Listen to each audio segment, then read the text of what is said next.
Chapter 246. The fog was like the souls of the dead from the 9 serenities. It was as if it wanted to devour everything. Xianxi's crescent-shaped sword aura only flew for about 10 meters before it completely lost its glow in the thick fog. Although it was just a casual swing of his sword and was not an exquisite move, it should not have been so weak. This situation really shocked Xianxi and caused him to instantly get into battle mode. But what was out of Xianxi's expectations was that he waited in the thick fog for quite a while but did not discover any danger lurking in the fog. Everything was very calm. It was as if it was just a natural fog. Xianxi held the Tian Yen sword in his hand and frowned as he constantly observed the thick fog in front of him. His divine sense was sealed, so he could only rely on his 5 senses to observe the outside world. The fog was so thick that it could not be seen through or blown away. Even if there were light balls in all directions, Xianxi could only see within 10 meters at most. This feeling really made him very unhappy. Xianxi stood in the thick fog for a long time. After a long while, he seemed to have thought of something and a thoughtful expression suddenly appeared on his face. Thus, he stretched out his arm and opened his palm. A miniature spirit-gathering formation immediately appeared in Xianxi's palm. Following the activation of the spirit-gathering array, a faint cyclone rose from his palm shakily. The spirit-gathering formation was the most basic formation and its working principle was very simple. After it was successfully set up, it would be like a tornado and constantly revolve around the eye of the formation to absorb the surrounding spiritual energy. Thus, when the spirit-gathering formation appeared, the cyclone condensed and formed at a speed visible to the naked eye. Its color also became darker and darker until it finally became an extremely thick milky white. In less than a minute, Xianxi suddenly felt a cold feeling in his palm. Upon closer inspection, it turned out that a drop of water had suddenly condensed in the center of the cyclone. Seeing this, Xianxi's expression suddenly became one of realization. He finally understood what this thick fog was. Just like how water can be divided into gaseous, liquid, and solid forms, the spiritual chi of heaven and earth can also be divided into several forms. Under normal circumstances, mortals were unable to see the heaven and earth spirit chi. However, if the spiritual chi of heaven and earth was too dense, it would become as hazy as fog. This form of spiritual chi of heaven and earth was also called spiritual fog by immortal cultivators. The mist was in a liquid state, but it was made up of extremely fine water droplets, which was why it could float in the air. In addition, when the spiritual chi of heaven and earth reached a certain level, it would completely change from a gaseous state to a liquid state, which was the so-called spiritual liquid. Spirit liquid was extremely rare. Xianxi had only seen it a few times in Heavenly Spiral. As for the solid spiritual chi of heaven and earth, which was the legendary spiritual crystal, he had only heard of it but never seen it before. It completely existed in legends. The reason why Xianxi didn't immediately recognize that it was a spiritual mist was because the spiritual energy of heaven and earth in this form had already become a whole. Just like a balloon filled with water, every drop of the spiritual mist contained surging spiritual chi of heaven and earth. This spiritual chi would not leak out, so only by piercing the balloon could one feel the energy contained within. It turned out that the entire sky above this huge oasis was actually filled with spiritual mist. This was a little interesting. Xianxi withdrew the celestial sword Dharma idol and then activated the technique. At that moment, his entire body seemed to have turned into a human-shaped black hole, and he began to madly devour the spiritual mist around him. However, now was obviously not the time to cultivate, so he could only devour the spiritual mist as he silently walked into the depths of the oasis. At that moment, a thought suddenly appeared in Xianxi's mind. The mysterious village hidden in the depths of the Qinling Mountains, after hundreds of years of accumulation by the Great Spirit Binding Array, only caused a spiritual chi tide that lasted less than 15 minutes. The spiritual chi tide successfully opened a crack in the sky, and created the existence of the heavenly generals, who were completely beyond the current realm on earth. If the elders waited until the spiritual chi revival to open the array, would they be able to directly open the divine gate?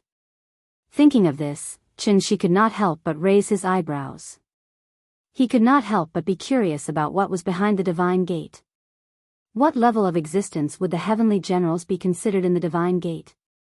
Xianxi's thoughts drifted further and further away. At this moment, something that suddenly appeared in front of him pulled him back from his thoughts abruptly. A tree appeared in front of Xianxi. A huge tree. Because the visibility was too low, Xianxi could only walk around the tree. This turn was incredible. The diameter of this tree was more than 20 meters, which meant that the circumference of this tree was at least 70 to 80 meters. If he remembered correctly, this place during the day, other than the green grass, there were only some trees and shrub seedlings. Only a few hours had passed. How could such a huge tree appear out of nowhere? How could Xianxi not be surprised? Although Xianxi could also make the green mountains bloom with red makeup and make the thousands of maple leaves bloom with magic. However, he definitely could not make a seedling turn into a 1,000-year-old ancient tree in an instant. The diameter of this tree was more than 20 meters, and he did not know how tall this tree was. Xianxi stood under the tree and looked up, but the thick spirit fog completely blocked his vision, so he could not see the situation above the tree trunk at all. Seeing this, Xianxi thought about it and took a step forward, wanting to touch the bark of this tree. However, the moment his palm touched the tree bark, something unexpected happened. A formless energy suddenly surged in from all directions like a hurricane, formless but extraordinarily powerful. Xianxi's reaction was also very fast. The Tianyan sword appeared in his hand almost instantly, followed by a clang sound. He originally thought that there was an enemy attack, but when Xianxi turned around with the sword in his hand, he realized that there was a new change in the spirit fog behind him. Just like how Moses parted the sea in the legends, the spiritual fog that was so thick that even he couldn't disperse seemed to be pushed to the sides by two invisible glass walls, so much so that a passage appeared in front of him out of thin air. The passage was pitch black. Seeing this, Xianxi immediately flicked his finger.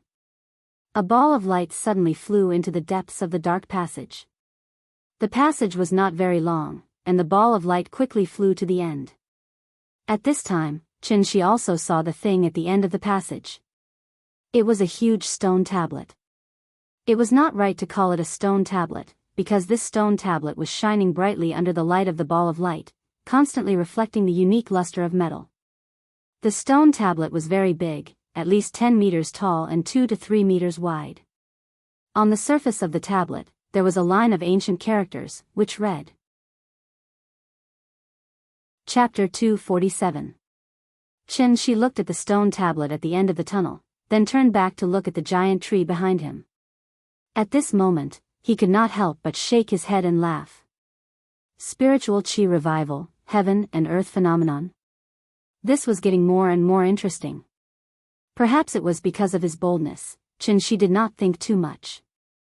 He held the Tianyan sword and walked into the tunnel that suddenly appeared.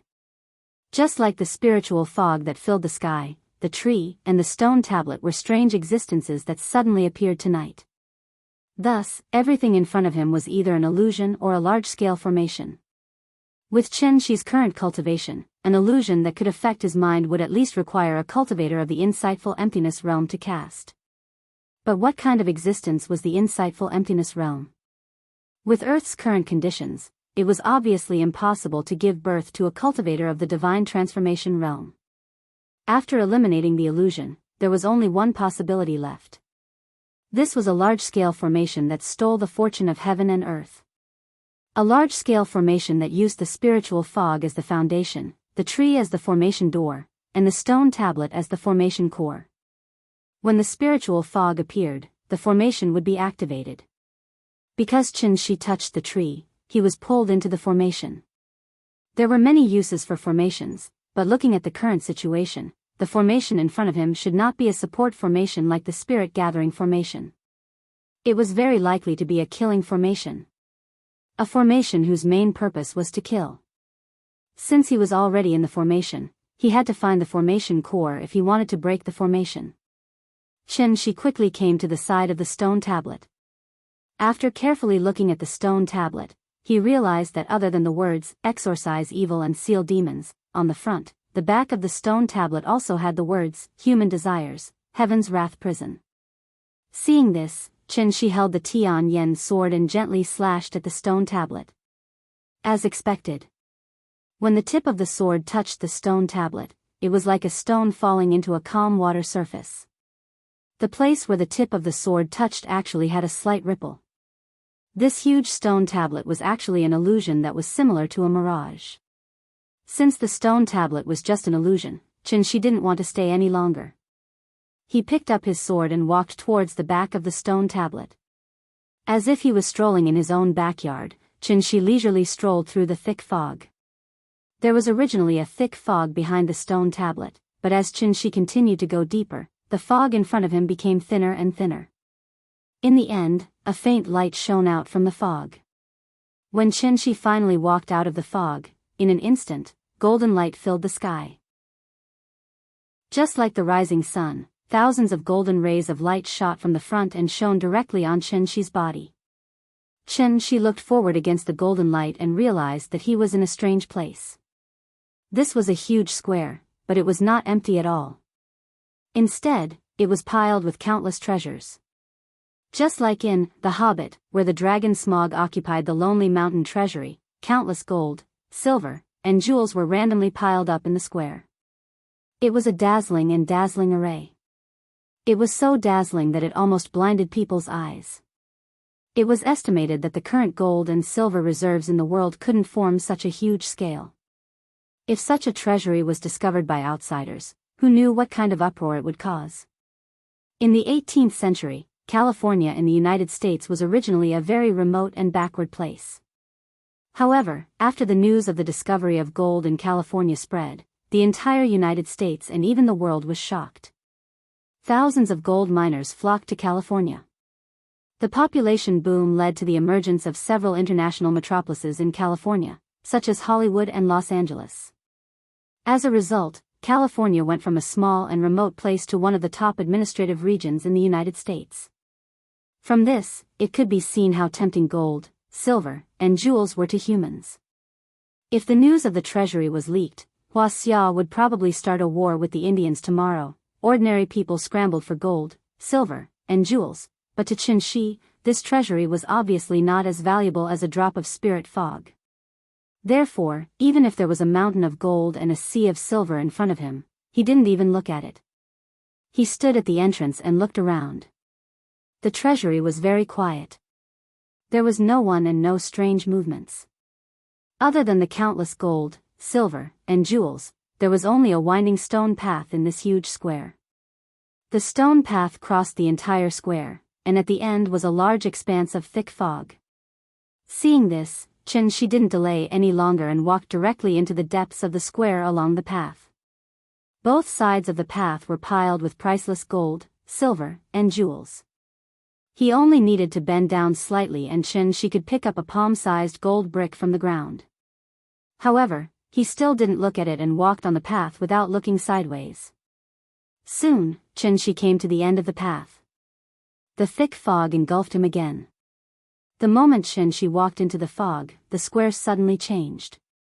The countless mountains of gold and silver suddenly turned into a scalp-numbing sea of corpses and blood. How was this a treasury? It was simply hell. Countless corpses were piled up randomly. The mountains of gold became mountains of limbs, and the sea of silver became lakes of blood. If one looked closely, one could see many soldiers wearing Indian military uniforms. It was no wonder that when Qianxi and his group arrived at the oasis, they didn't see a single Indian soldier. They must have been wiped out in this strange place. Qianxi continued to walk in the thick fog. By the time the fog had thinned out and the light had returned, he had arrived at a new place. It was a new square. However, the square was no longer piled with gold, silver, and jewels. Instead, it was filled with countless large icicles that looked like clusters of crystals. Similarly, there was still a stone path winding through the square. Qianxi continued to walk along the path. When he passed by the icicles, he suddenly realized that there was a woman sealed in each icicle. Countless devastatingly beautiful women were all stark naked without a stitch of clothing on. Although these women were sealed in the icicles, their expressions and postures were extremely seductive and lustful. Just looking at them a few more times could make one's heart burn with lust. With Xianxi's appearance, the women in the icicles seemed to have come alive. They lay in the icicles and kept changing all kinds of seductive postures. They even faintly let out a series of extremely erotic moans. For a moment, the square was filled with erotic scenes. Such a scene made Xianxi frown uncontrollably. He now had a rough idea of what this formation was all about. The formation in front of him was different from traditional killing formations. Although it was also offensive, it wouldn't take the initiative to attack. Instead, it would set up all kinds of traps to lure people into it. Once the person who entered the formation couldn't resist and touched the traps, death would await them. However, with this level of temptation, let alone immortal cultivators, even martial artists with slightly higher cultivation wouldn't be able to tempt them. It was too easy. Therefore, Xianxi didn't stop at all. He directly passed through the square and entered the fog again. As he continued to move forward, Xianxi's frown deepened. He really didn't understand now. No matter what, this was a large-scale formation that used spirit fog as its base. Was this all it could do? Chapter 248. Xianxi walked through the fog. When the fog in front of him thinned again, he came to the third square. Slightly different from the previous two squares, the third square was covered with lush vegetation. As soon as he stepped into it, he felt as if he was in a primitive forest. However, there were no signs of any living creatures in this primitive forest. Although he was not close to the square, a strong herbal fragrance went straight to the tip of Xianxi's nose. As far as the eye could see, this place was simply like a paradise. Money and beautiful women, is it time for spiritual herbs and rare treasures? Xianxi thoughtfully glanced at the rare fruits, lingji, and immortal herbs on the square, but her feet still didn't stop for a moment. He seemed to be strolling slowly, but in fact, he used the means of shrinking the ground. In a few steps, he crossed the entire square and then disappeared into the thick fog again. Among the 5 elements, metal, wood, and water had appeared.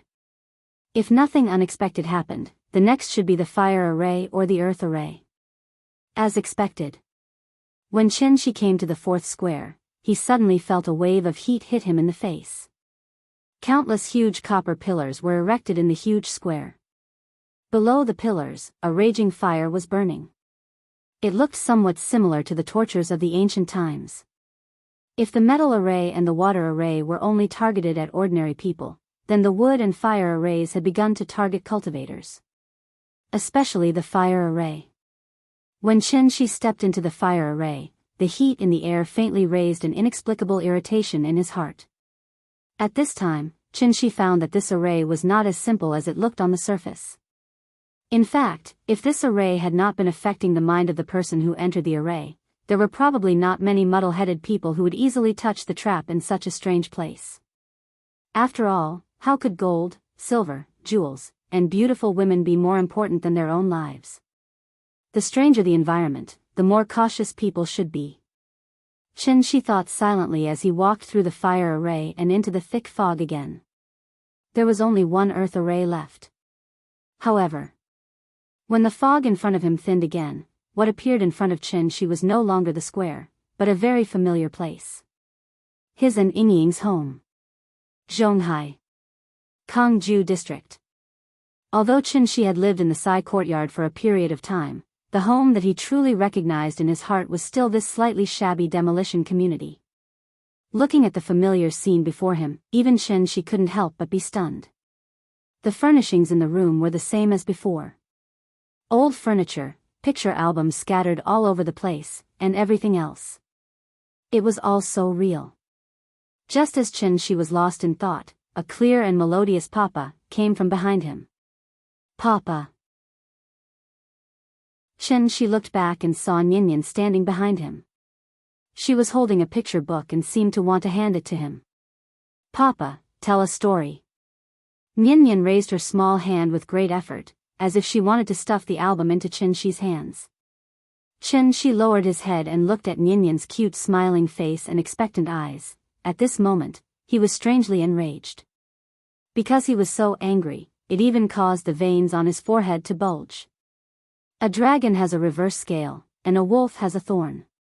Kill if you look at it, kill if you touch it. This array dared to touch the softest part of his heart and tried to conjure a little girl to deceive him. Damn it. Kill, kill, kill. In a fit of rage, Xianxia slapped the picture book in Ninian's hand. Then, he let out a roar and said, "Sword, come." He hadn't been so angry in a long time. Daring to have ideas about Ninian, kill without mercy. Xianxia suddenly stretched out his right hand and made a grabbing motion in the air. But that familiar feeling didn't appear. Because the sword didn't come. The sky-spill divine sword didn't appear. Xianxia couldn't help but look at his right hand in surprise. Then, he activated the spell and tried to use his true essence to condense the divine sword Dharma again. But at this moment, a familiar voice suddenly sounded. "Xianxia. What are you doing?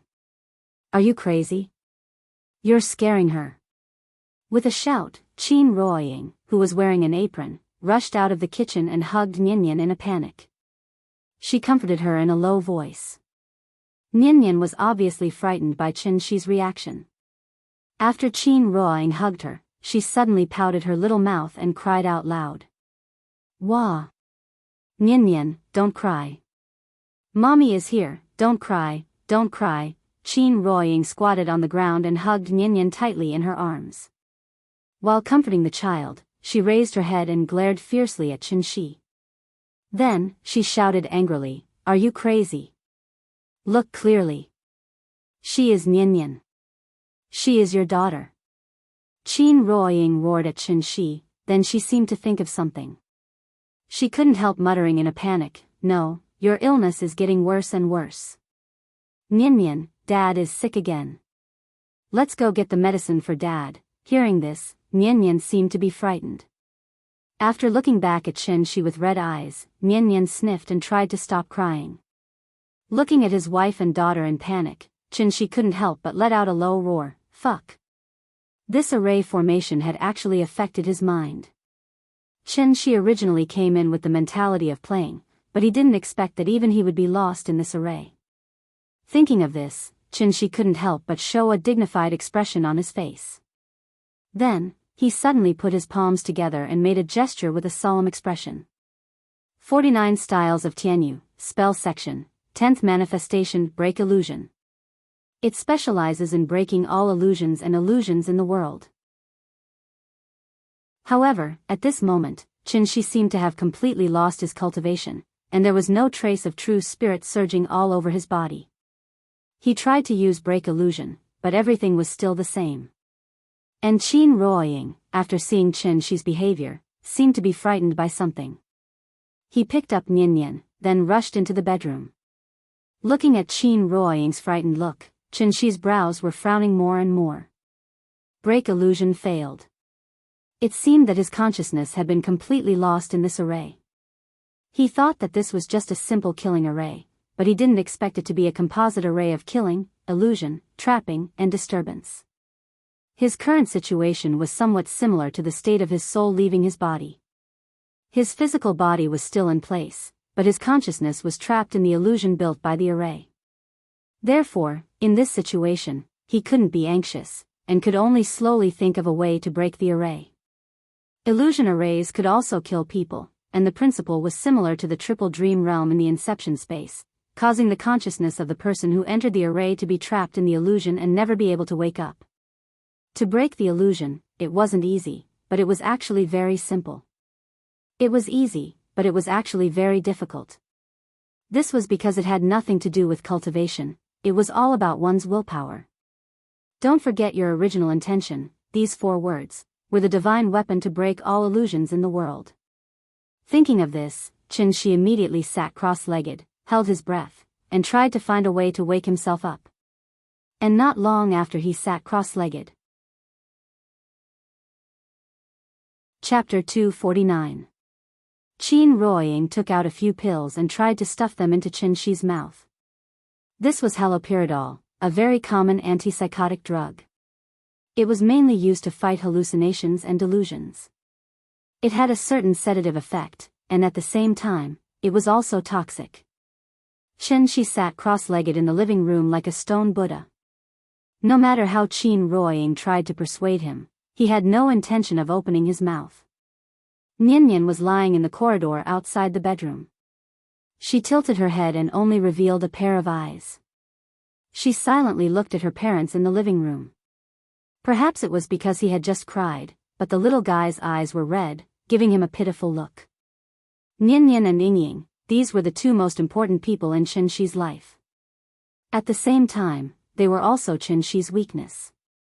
In the Tianxian world, most cultivators were far more afraid of illusion arrays than killing arrays.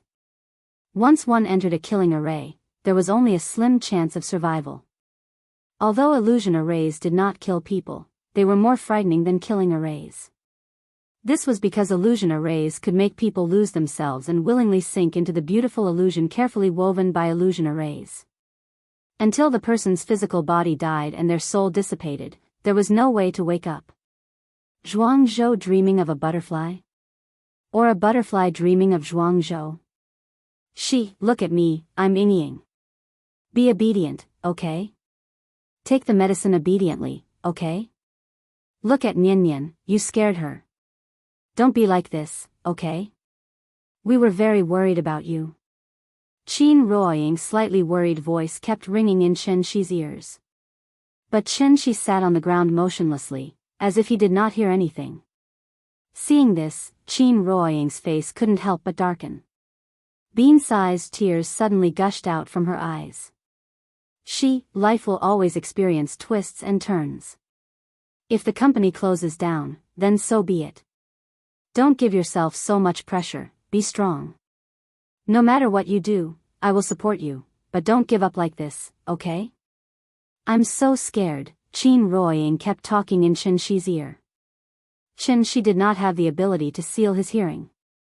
Therefore, no matter how hard he tried to enter a meditative state, Qin Ruoying's words still drilled into his ears without missing a single word. From Qin Ruoying's words, Qianxi also passively understood his current situation. After he graduated from university, he started a family with Qin Ruoying. Later on, he had Nian. As the family expenses increased, he left the company to start his own business. Dreams were always beautiful. Because of his lack of experience, the company went bankrupt. Qianxi was also deeply affected by this and even suffered from depression. In the following days, Qianxi didn't work anymore. Instead, he stayed at home every day. His condition also became more and more serious. At first, it was just insomnia. Later on, he actually developed schizophrenia. From time to time, he would go crazy like today and fantasize that he was a god more powerful than Superman. It was not the first time that Qin Ruoying saw Qianxi behave like this. Therefore, she hugged Qianxi tightly and kept whispering in his ear. Qianxi was unwilling to open his mouth, so Qin Ruoying kept trying to open Qianxi's mouth and feed him the pill. There was no doubt that this kind of care came from the heart. However, Qianxi was completely unmoved. He was always looking for a way to wake himself up. Only people who experienced the horror of the illusion array knew. Every cultivator who came out of the illusion array alive was a person with a firm mind. If even he began to doubt himself, he would only sink deeper and deeper into the illusion. Once Qianxi showed a trace of wavering and began to think about whether everything in front of him was real or not, it actually meant that he had already fallen. Don't forget your original intention. Remember. Everything in front of him was illusory. No matter what he saw or heard, it was all fake.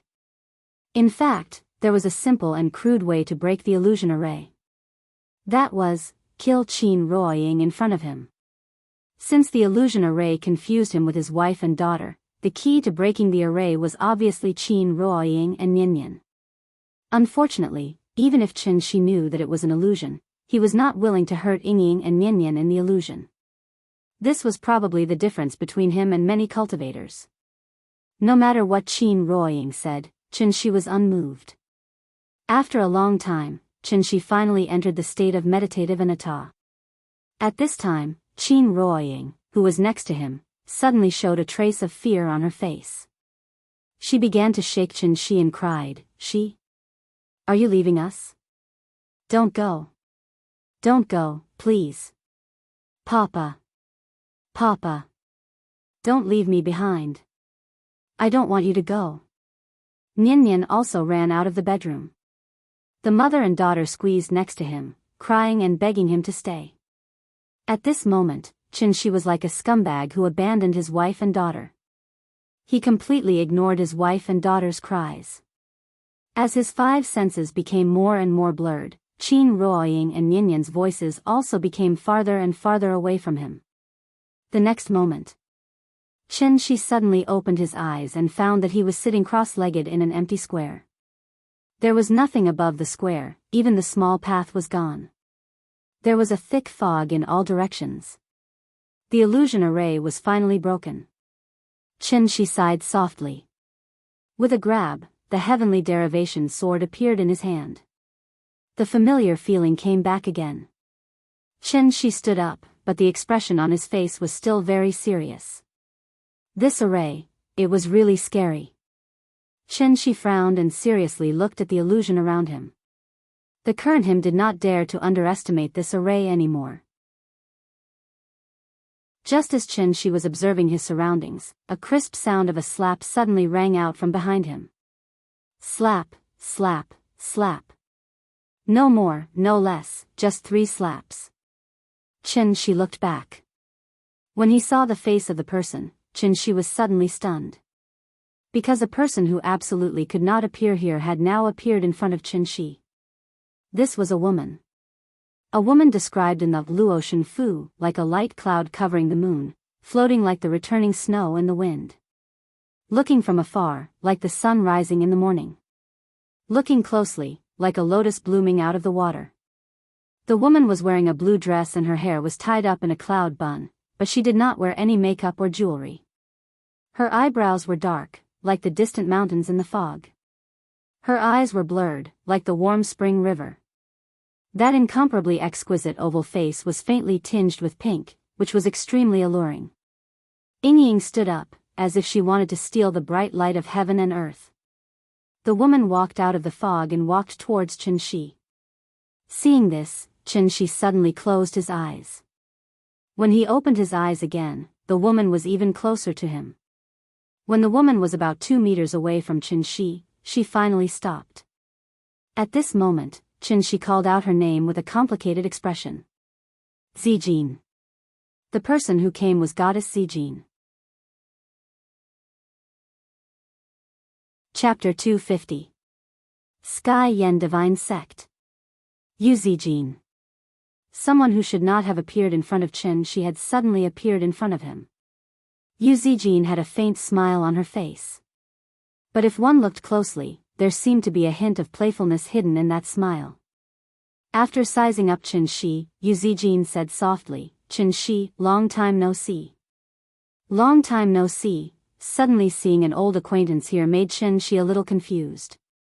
After replying dryly, Xianxia did not know what to say. After a long while, he then asked with a complicated expression, Zijin? Why are you here? Hearing this, Yu Zijin looked at him deeply, then asked, why don't you make a guess? Xianxia did not reply immediately. Because his feelings were very complicated. Take a guess. These 2 words were what he used to say to Yu Zijin. Heavenly Spiral did not have as rich a cultural and entertainment life as Earth, so when he was free, Xianxia would hum a few pop songs for Yu Zijin. And every time Yu Zijin asked where he learned it from, Xianxia would always reply with the words take a guess. But, wasn't the teleportation array destroyed? How did Zijin come to Earth? Xianxia frowned as he tried to think of an answer. Yu Zijin was not in a hurry, and just looked at him with a smile, as if she wanted him to come up with an answer himself. If he really had to make an analogy, Xianxia's current feelings were like when he was out shopping and suddenly saw a good friend who had died many years ago. That kind of feeling really made people feel a little complicated. If he had to use a word to describe the relationship between Xianxia and Yu Zijin, then the word beauty was naturally the most appropriate. Beauty. It was known as the 4th type of relationship, dissociating from family, friendship, and love. It was the highest level of interaction between friends of the opposite sex, and also the most dangerous stage. This type of relationship was more dangerous, and if one was not careful, they would cross the red line. The result was either a lifetime or a stranger. After hundreds of years together, it would be a lie to say that they had no feelings for each other. Fortunately, the obsession in Chen Shi's heart did not disappear with the passage of time. Qin Ruoying was the other half of his life that he was searching for. Therefore, even though Chen Shi had lived in heavenly spiral for 500 years, when he found out that there was still hope for him to return, he resolutely chose to leave. He wanted to leave the world that didn't belong to him. From then on, they would never meet again, not knowing each other's strengths and weaknesses. Just like Shi Murong's poem, Farewell, described it, I quietly retired. Forgive me for not saying goodbye. And in the deepest, deepest corner. Trying to hide you. He could hide it from anyone and for any period of time. It was an unreachable distance. Chen Shi's heart was in a mess. He hadn't felt this way for a long time. He had always been very clear about Yu Zijin's feelings for him. So when he faced Yu Zijin, Chen Shi's feelings were always a little complicated. He didn't do anything wrong, but he couldn't help but feel a sense of guilt. He felt as if he owed someone something. Chen Shi was slightly dazed. Yu Zijin didn't disturb him. She just stood in front of him, silently sizing him up. Chen Shi wanted to open her mouth a few times, but after seeing her familiar eyes, she couldn't help but swallow the greeting that was already on the tip of her tongue. That gaze was very similar to the past. Meeting Yu Zijin was too sudden, so much so that Chen Shi's mind went blank. At this moment it was as if he had returned to heavenly spiral in the middle of the night, standing in front of goddess Zijin, who had once fought side by side with him. Chen Shi was all too familiar with this scene. Midnight dream? Wait, something didn't seem right. Chen Shi was suddenly stunned. Then, he suddenly raised his eyebrows, and his confused eyes immediately became clear and sharp. This was an illusion. He didn't break the array. Instead, he fell into a deeper layer of illusion. This array had found the deepest crack in his heart, layer by layer. First, it was Qin Ruoying and Ninian, who wanted to use his family to restrain him. When he thought that he had succeeded in breaking the formation and relaxed a little, he would then conjure up Yu Zijin and use that to destroy his psychological defenses. No wonder Yu Zijin's reaction was a little strange. That was because although the illusory formation had found the gap in his heart, it was unable to understand more. That was why Yu Zijin was like a wooden person, and could only passively receive the information from him and then respond to him with it. Scary, it was really scary. This array was really too strange. It could even dig out the deepest secret in his heart. Perhaps it was because she sensed Chen Shi's strange behavior. At this moment, Yu Zijin suddenly laughed. Her face revealed a smile as pure as a young girl's. She asked mischievously, "Why? You can't guess? Do you want me to tell you?" "I can tell you, but you have to beg me." "If you beg me, I'll tell you." The current her was very similar to the past. However, Chen Shi only looked at her expressionlessly. At this moment, his heart was as still as water. The next moment, Chen Shi, however, raised the Tian Yen sword in her hand and directly pierced her chest. "You?" Yu Zijin lowered her head and looked at the long sword in Chen Shi's hand. She was in disbelief. In an instant, shock, pain, anger, and grief flashed across her face. "Chen Shi, why did you?" Yu Zijin seemed to want to say something, but Chen Shi calmly pressed the long sword in his hand forward.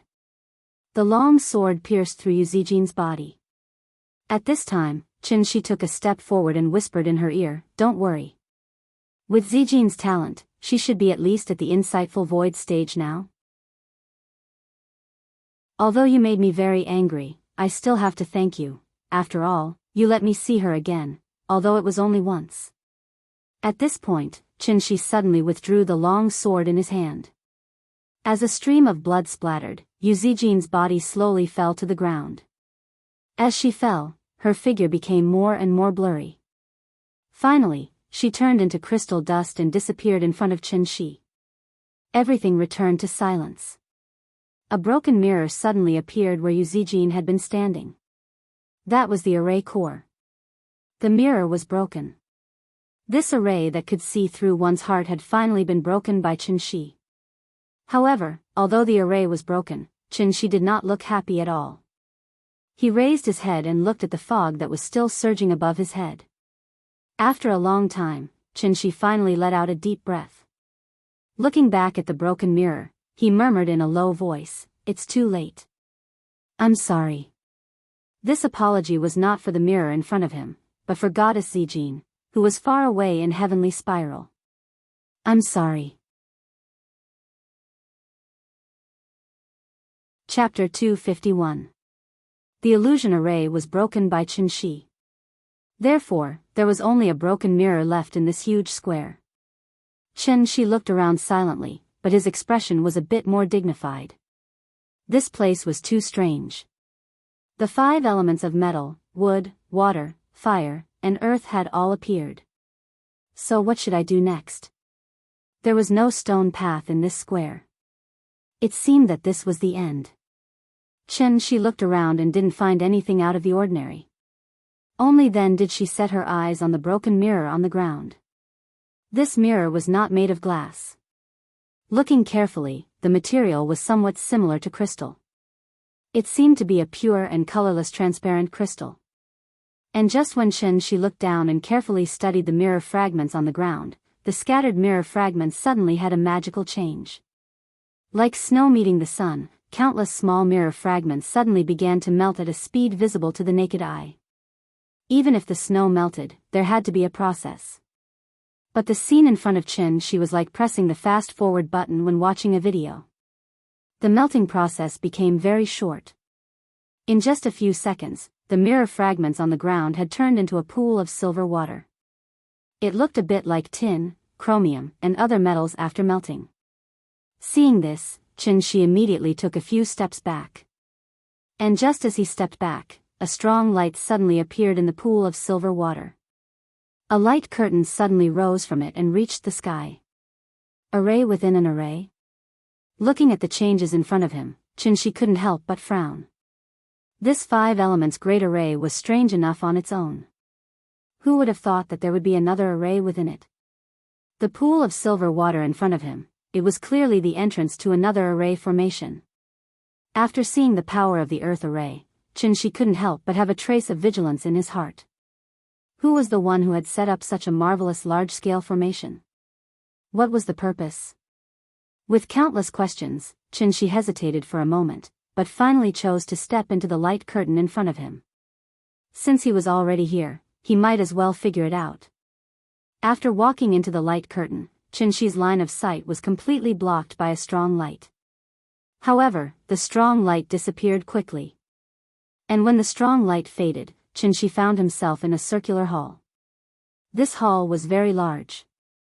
In terms of scale, it seemed to be larger than the bird's nest.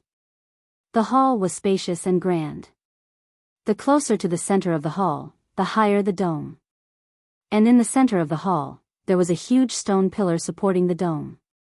Because of this, the overall shape of the hall looked somewhat like an umbrella. Standing in the middle of the hall was like standing under a huge umbrella. Qianxi had just walked out of the light curtain and didn't have time to carefully examine the surrounding environment when a familiar voice rang in his ears. "Mr. Chen?" Qianxi looked and saw He Tiangang and the others sitting in a corner of the hall. However, the number of people was much smaller. The 4 professors were still there, as were Li Taidan and Xue Shuzhen. However, there were only a few people left in the Grandmaster Guard sent by Wu Yan. After the remaining 10 or so people saw Qianxi appear, their faces immediately showed extremely excited expressions. "What are you guys doing?" Qianxi came in front of them and could not help but frown. Take He Tiangang, who had the highest martial cultivation, for example. He Tiangang did not look like a great grandmaster in the gang state. His beard was unkempt, his face was dirty, and his body was constantly emitting a foul smell. It looked like he had not bathed for a long time. His current appearance was somewhat similar to a homeless person on the street. Seeing Chen Shi's puzzled look, the excitement on He Tiangong's face slowly disappeared. After that, a look of self-blame and regret appeared on his face. He could not help but sigh. "Mr. Chen, it's all my fault. I shouldn't have thrown away the stone that you gave me. What's going on? We can't find a way out. We're trapped here," He Tiangang quickly explained the matter to Chen Shi. It turned out that not long after the sun went down, the fog rose. Under He Tiangong's lead, the people cautiously tried to leave the oasis. However, no matter how they walked, they would eventually come to the giant tree. This situation should be the legendary ghostly wall. He Tiangang had no choice but to approach the giant tree and try to find clues from it. He did not expect that this would trigger the formation door and make a passage appear in front of them. What happened after that was similar to what happened to Chen Shi.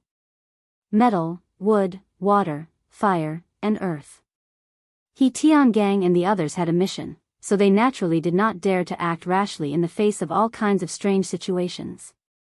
However, for some reason, along the way, although everyone knew that the things in the square were not to be touched, there were still people who could not control themselves and ran to touch those traps, thus losing their lives in vain. They kept moving forward in fear until they came to the hall in front of them.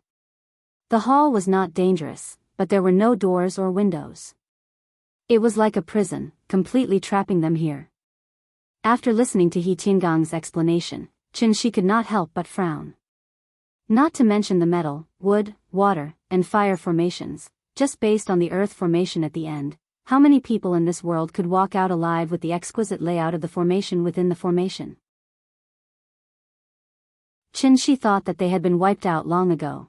Thinking of this, Chen Shi could not help but ask in confusion, "How did you pass through the earth formation?" Hearing this, He Tiangang was stunned and asked in confusion, "Earth formation? What's an earth formation?" "An illusion formation, like a dream. It will make you lose yourself in the dream and unable to wake up." "You didn't encounter it?" "No."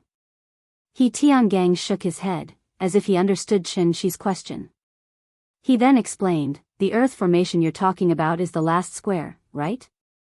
There was nothing there, only a mirror. We couldn't find any other way, so in the end, we tried to break the mirror, but we didn't expect to come here." After listening to He Tiangong's description, Chen Shi was silent. Directly skipping the earth formation? Based on the power of the earth formation, once they entered, there was absolutely no chance of survival for everyone present. Why didn't they trigger the earth formation? Could it be, the earth formation only targeted immortal cultivators? Chen Shi thought silently. He looked at He Tiangang, then at the rest of the people. Then, he suddenly thought of a question, so he quickly asked, "How long have you been here?" Hearing this, He Tiangang could not help but smile bitterly and shake his head, sighing. "It's been more than a month, we only brought 2 months' worth of rations. If we can't find a way out, I'm afraid we'll starve to death here." "More than a month?" Because he was too shocked, Chen Shi's face immediately showed an extremely shocked expression. He had not lost his composure like this for a long time. How long had it been since He Tiangang threw the stone, then entered the formation and found the hall? It had only been a few hours. How could more than a month have passed? The flow of time in this place, could it be the same as Tianxian? Chapter 252. A year on Earth was equivalent to 100 years on Heavenly Spiral. How long had it been since He Tiangang and the others entered the formation? How could more than a month have passed? Although he was very confused, Chen Shi quickly regained his composure. They didn't notice anything unusual. After all, when it came to time, it was obviously not a problem that ordinary cultivators could solve. Perhaps only the legendary immortal emperors would be able to see through the true meaning behind it. If that was the case, then this palace, could it be that this was an excellent place for cultivation? Just like the House of Mind in Dragon Ball, a year in the outside world was only a day inside. A cultivation place like this was close to being a bug in the system.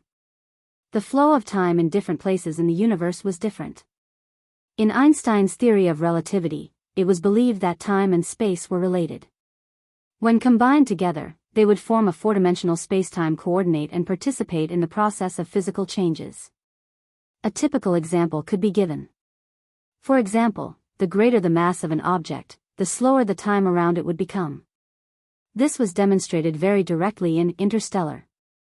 Because it was close to a black hole, the male and female protagonists stayed on a planet full of water for a few hours. However, the crew members on the spaceship had already stayed on the spaceship for 23 years. When the male and female protagonists returned to the spaceship and met the crew members again, the crew members had already become white-haired old men. The reason why the flow of time on Heavenly Spiral was different from that of Earth was obviously because the mass of Heavenly Spiral was much greater than that of Earth. However, this palace was on Earth, so, what was the reason for the flow of time in this palace to be different from that of the outside world? Xianxia was only at the soul formation stage. He hadn't even comprehended the void. Naturally, it was impossible for him to comprehend the true meaning of time. Therefore, after frowning and thinking for a while, he decisively threw this inexplicable phenomenon to the back of his mind.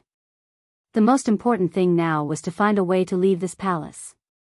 As for the rest, he would think about it later. Thinking of this, Xianxia couldn't help but look up at the dome. There were circles of strange patterns on the dome. It was as if a large net was hanging in the sky. He looked down at his feet. The floor of the palace looked dark and shiny. The material seemed to be obsidian. The floor was not flat because there were many protruding lines on it. They looked similar to the lines on the dome. In the large hall, the white dome and black floor actually presented a different kind of beauty due to the similarity of the veined patterns. Apart from the giant stone pillar that supported the dome, there was nothing else in the hall. Xianxia circled the stone pillar but didn't find anything out of the ordinary. So, in front of everyone's surprised eyes, he jumped up and flew directly to the dome. Seeing this, He Tiangang couldn't help but smile. He clenched his fists and shouted excitedly, "We're saved!" Hearing this, the Wu Lian people were all overjoyed. The person in front of him was a legendary celestial. He must have a way to get them out of this damned place. Li Taidan and Xue Shuzhen had been by Xianxia's side for a few days now. When they saw Xianxia suddenly reveal such an inhuman side, they were shocked. Their eyes were wide open and they couldn't say a word. Mr. Chen could fly? Could he be Superman? The people below were very excited, but after Xianxia flew to the dome, he couldn't help but frown. There was no light source in the hall, but it was still as bright as day. There wasn't even a shadow. Standing in the hall was like standing under a shadowless lamp. There wasn't even a shadow to be seen. The light source seemed to be on the dome. Xianxia took a closer look and found that the material of the dome was somewhat like stone, but it had a faint metallic luster. It looked similar to the stone tablet at the entrance that was engraved with the words warding off evil and sealing demons. Xianxia reached out his right hand and was about to touch the dome. However, the moment his palm touched the dome, the originally solemn hall suddenly shook violently. Xianxia was shocked and quickly retreated a few meters. Then he realized that the movement was coming from the stone pillar that supported the dome. The stone pillar kept shaking, and a strong force seemed to be breaking out of it. Seeing this, Xianxia immediately shouted to the people below, "Be careful!" Just as he finished speaking. Like a fragmented grenade exploding in the hall, the giant stone pillar that supported the dome suddenly broke apart and turned into countless pieces that shot out in all directions. Xianxia's figure suddenly disappeared in the air. When he reappeared, he was already in front of He Tiangang and the others. He held the sword with both hands and placed the Tianyan sword in front of his chest. A light shield suddenly rose and protected He Tiangang and the others. The giant stone pillar was at least 10 meters in diameter. Now that it suddenly exploded, thousands of pieces shot out in all directions in the hall, and there was a continuous crackling sound. If Xianxia wasn't here, He Tiangang and the others would have been turned into a sieve by the flying pieces of stone, and there wouldn't even be a corpse left. The explosion soon subsided, and the pieces of the stone pillar were spread all over the floor. After Xianxia removed the light shield, He Tiangang and the others carefully began to look around. The explosion just now was very fierce, but there wasn't even a scratch on the walls of the hall. From this, it could be seen how sturdy the hall was. The giant stone pillar that supported the dome turned into rubble, and at this moment, a pillar of light suddenly shot down from the dome. The pillar of light replaced the original stone pillar. Seeing this, Qianxi suddenly stabbed the Tianyan sword into the ground. A light shield rose again, enveloping He Tiangang and the others. All of you stay here, don't move. After instructing everyone, Qianxi walked out of the light shield. Like sunlight peeking through the gaps in the clouds, the pillar of light was golden, and it faintly emitted a strong pressure. The pillar of light grew brighter and brighter. Everyone quickly averted their gazes. There was no way they could open their eyes in such a strong light. At this moment, Qianxi sharply noticed that a black shadow had appeared in the strong light. Roar! Following an earth-shattering roar, a snake-like thing suddenly pounced out of the pillar of light, heading straight for Qianxi. Seeing this, Qianxi immediately grasped the air, and a new celestial sword Dharma appeared in his hand. As soon as the celestial sword Dharma was formed, Qianxi held the long sword in his hand and directly slashed at the black shadow. A sword hidden in the air. The green sword radiance suddenly burst out. Like a long river hanging upside down, it swept up surging true core energy and rushed into the sky, straight into the clouds. Roar! The black shadow let out a loud roar, and then collided with the sword radiance. Invisible energy waves exploded from the center of the collision, and instantly set off a strong wind storm in the hall. At this moment, Qianxi saw the black shadow clearly. It was actually a dragon.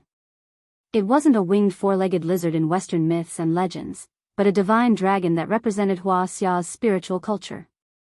A creature that only existed in myths and legends had now appeared in front of Qianxi's eyes. Chapter 253. Ye Wings said, the dragon is the head of the scaled insect. It has 9 shapes, the head is like a camel, the horns are like a deer, the eyes are like a rabbit, the ears are like a cow, the neck is like a snake, the belly is like a snake, the scales are like a carp, the claws are like an eagle, the palms are like a tiger. There are 81 scales on its back, and it has the number of 99 suns.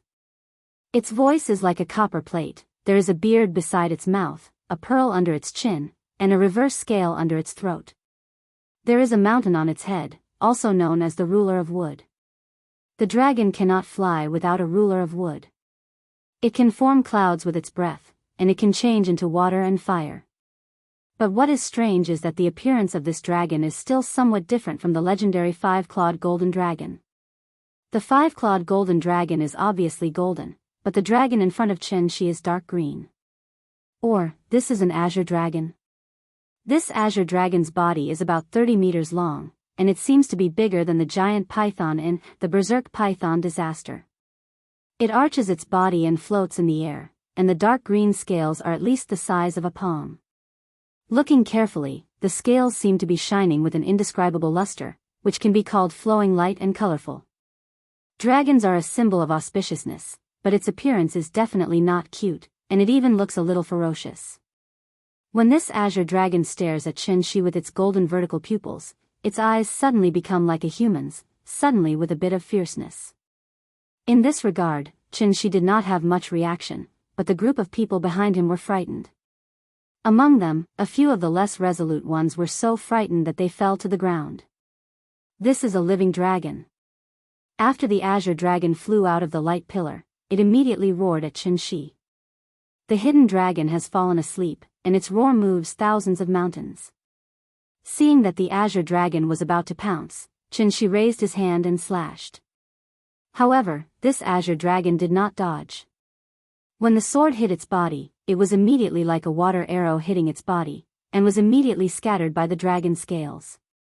The azure dragon did not seem to expect that this little bug would dare to provoke its majesty, so it immediately roared. Following that, it danced in the air and pounced on Qianxi, who was on the ground.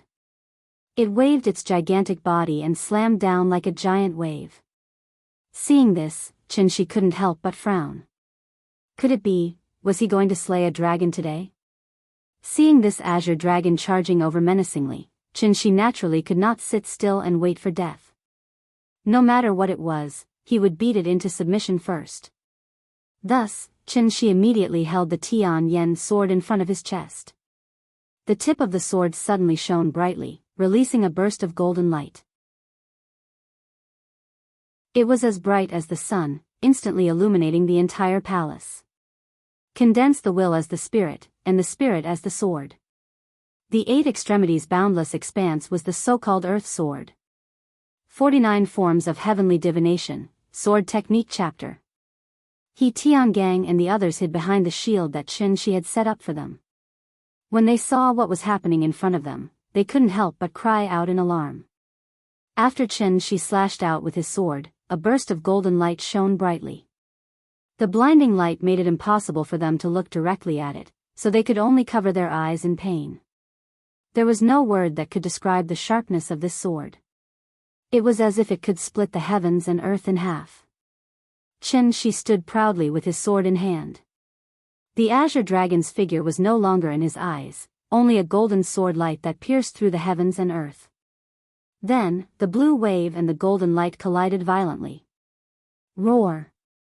Following the azure dragon's roar, the entire palace began to shake violently. The stone pillars that were scattered all over the ground were now completely turned into fine powder under the impact of wave after wave of force. They were reduced to dust that could not even be seen by the naked eye. One move of the human sword was enough to wipe out a mountain, not to mention that Qianxi had just used the earth sword. But strangely, in the face of such a powerful impact, although the palace was shaking violently, the surrounding walls were not damaged at all. Not even a small crack appeared. When the golden light dissipated, other than the huge stone pillar that supported the dome, only a thick layer of dust was left on the obsidian floor. Everything seemed to be as good as new. As for the azure dragon, it was actually not affected at all. The azure dragon's speed was very fast. As soon as Qianxi slashed out with the earth sword, it had already arrived in front of Qianxi. Qianxi didn't even have time to slash out a second time before the azure dragon bared its fangs and claws and bit towards Qianxi. Seeing this, Qianxi's body suddenly glowed with golden light. He used his true qi to form a shield and prepared to take the azure dragon's attack head-on. But at this time, the azure dragon's figure directly passed through his body. Passed through, Qianxi was stunned. Because at this time, he realized that the azure dragon was not real. It was just an illusion. No, it's wrong to call it an illusion, because it clearly received his attack just now. Qianxi raised his eyebrows and was about to turn around and slash again. But at this time, the azure dragon had already passed through the shield he set up for He Tiangang and crashed into He Tiangang's body. Although He Tiangang was a great master in the Alcade state, but to be honest, the Alcade state was only equivalent to a cultivator in the qi refining stage. A battle of this level was obviously beyond He Tiangang's understanding. Therefore, He Tiangang's mind was blank. He didn't even have time to react. He could only watch as the 30-meter-long azure dragon drilled into his body. Yes, the azure dragon drilled into his body. The azure dragon's speed was very fast. In the blink of an eye, it had completely entered He Tiangang's body. Because this scene was so shocking, He Tiangang couldn't come back to his senses at all. Until the azure dragon's figure disappeared from the hall and completely entered his body, He Tiangang still had a blank expression on his face. He Tiangang raised his hand and wanted to touch his chest. But at this time, a painful expression suddenly flashed across his face, and then he suddenly closed his eyes. Soon, He Tiangang opened his eyes again. But when he opened his eyes again, He Tiangang's eyes had turned into a pair of golden vertical pupils. They looked like the eyes of the azure dragon just now. At first glance, it was obvious that they were not eyes that a normal human could have. How dare you, evil creature! Seeing this scene, Qianxi couldn't help but fly into a rage. Because he finally understood, he had been fooled. No wonder the stone tablet at the entrance of the formation was engraved with the words, "Seal evil and repel demons." Could it be that the formation was suppressing this azure dragon? But this azure dragon was clearly just a remnant soul. It was only because his divine soul was damaged that Qianxi didn't notice the abnormality at first. Looking at He Tiangong's current appearance, it was obvious that this azure dragon had taken over his body. Seeing this, Qianxi immediately let go of the long sword, and then suddenly clasped his hands in front of his chest. Since this azure dragon was just a remnant soul, he would destroy its divine soul today. 49 Styles of Heavenly Divination, Spell Section. Chapter 254. Possession. When Qianxi saw what was happening to He Tiangang, he immediately flew into a rage. After letting out an angry grunt, Qianxi suddenly clasped his hands together in front of his chest. Then, he slowly pulled his palms apart. A golden light suddenly appeared between Qianxi's palms.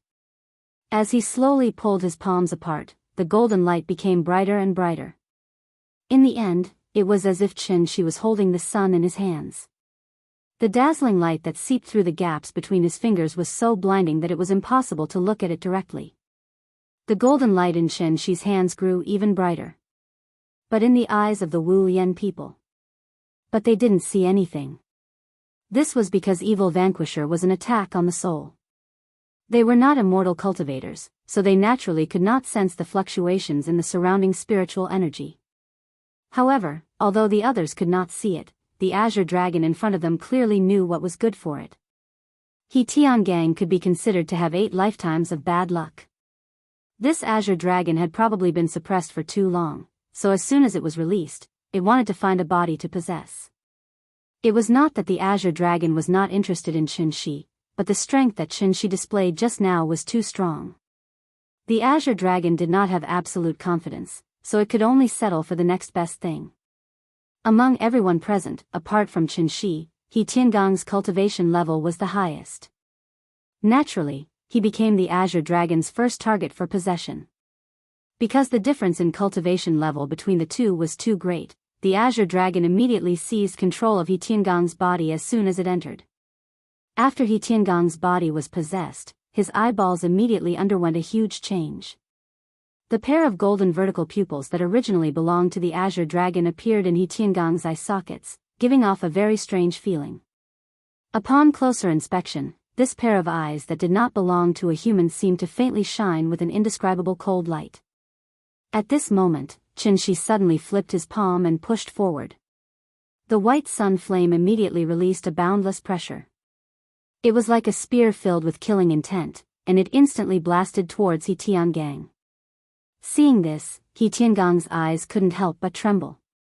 The vertical pupils in his eye sockets strangely shrank, completely turning into fine lines. But then, his pupils suddenly widened, and there were 2 balls of red flames that kept pulsating in them. Then, He Tiangang opened his mouth and let out a roar at Qianxi that did not sound like a human at all. Roar. Following the roar, the 2 flames suddenly turned into 2 crimson dragons. A mighty fire tornado suddenly gushed out from He Tiangong's eyes, sweeping towards Qianxi. The golden light and the crimson flame collided violently. In an instant, like a cannonball hitting an armory, a shocking explosion occurred in the hall. The air seemed to be ignited by the raging flames, and the raging flames filled the entire space. However, this was a battle on the level of the spirit, so to outsiders, it was as if nothing had happened. Qianxi's spirit was damaged and could not directly use divine telekinesis to fight. But after such a long time of accumulation, his cultivation had mostly recovered, so the power of Evil Vanquisher was naturally far greater than before.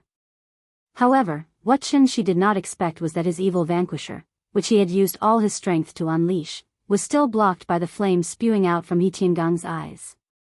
It was obvious how strong the remnant soul of this azure dragon was.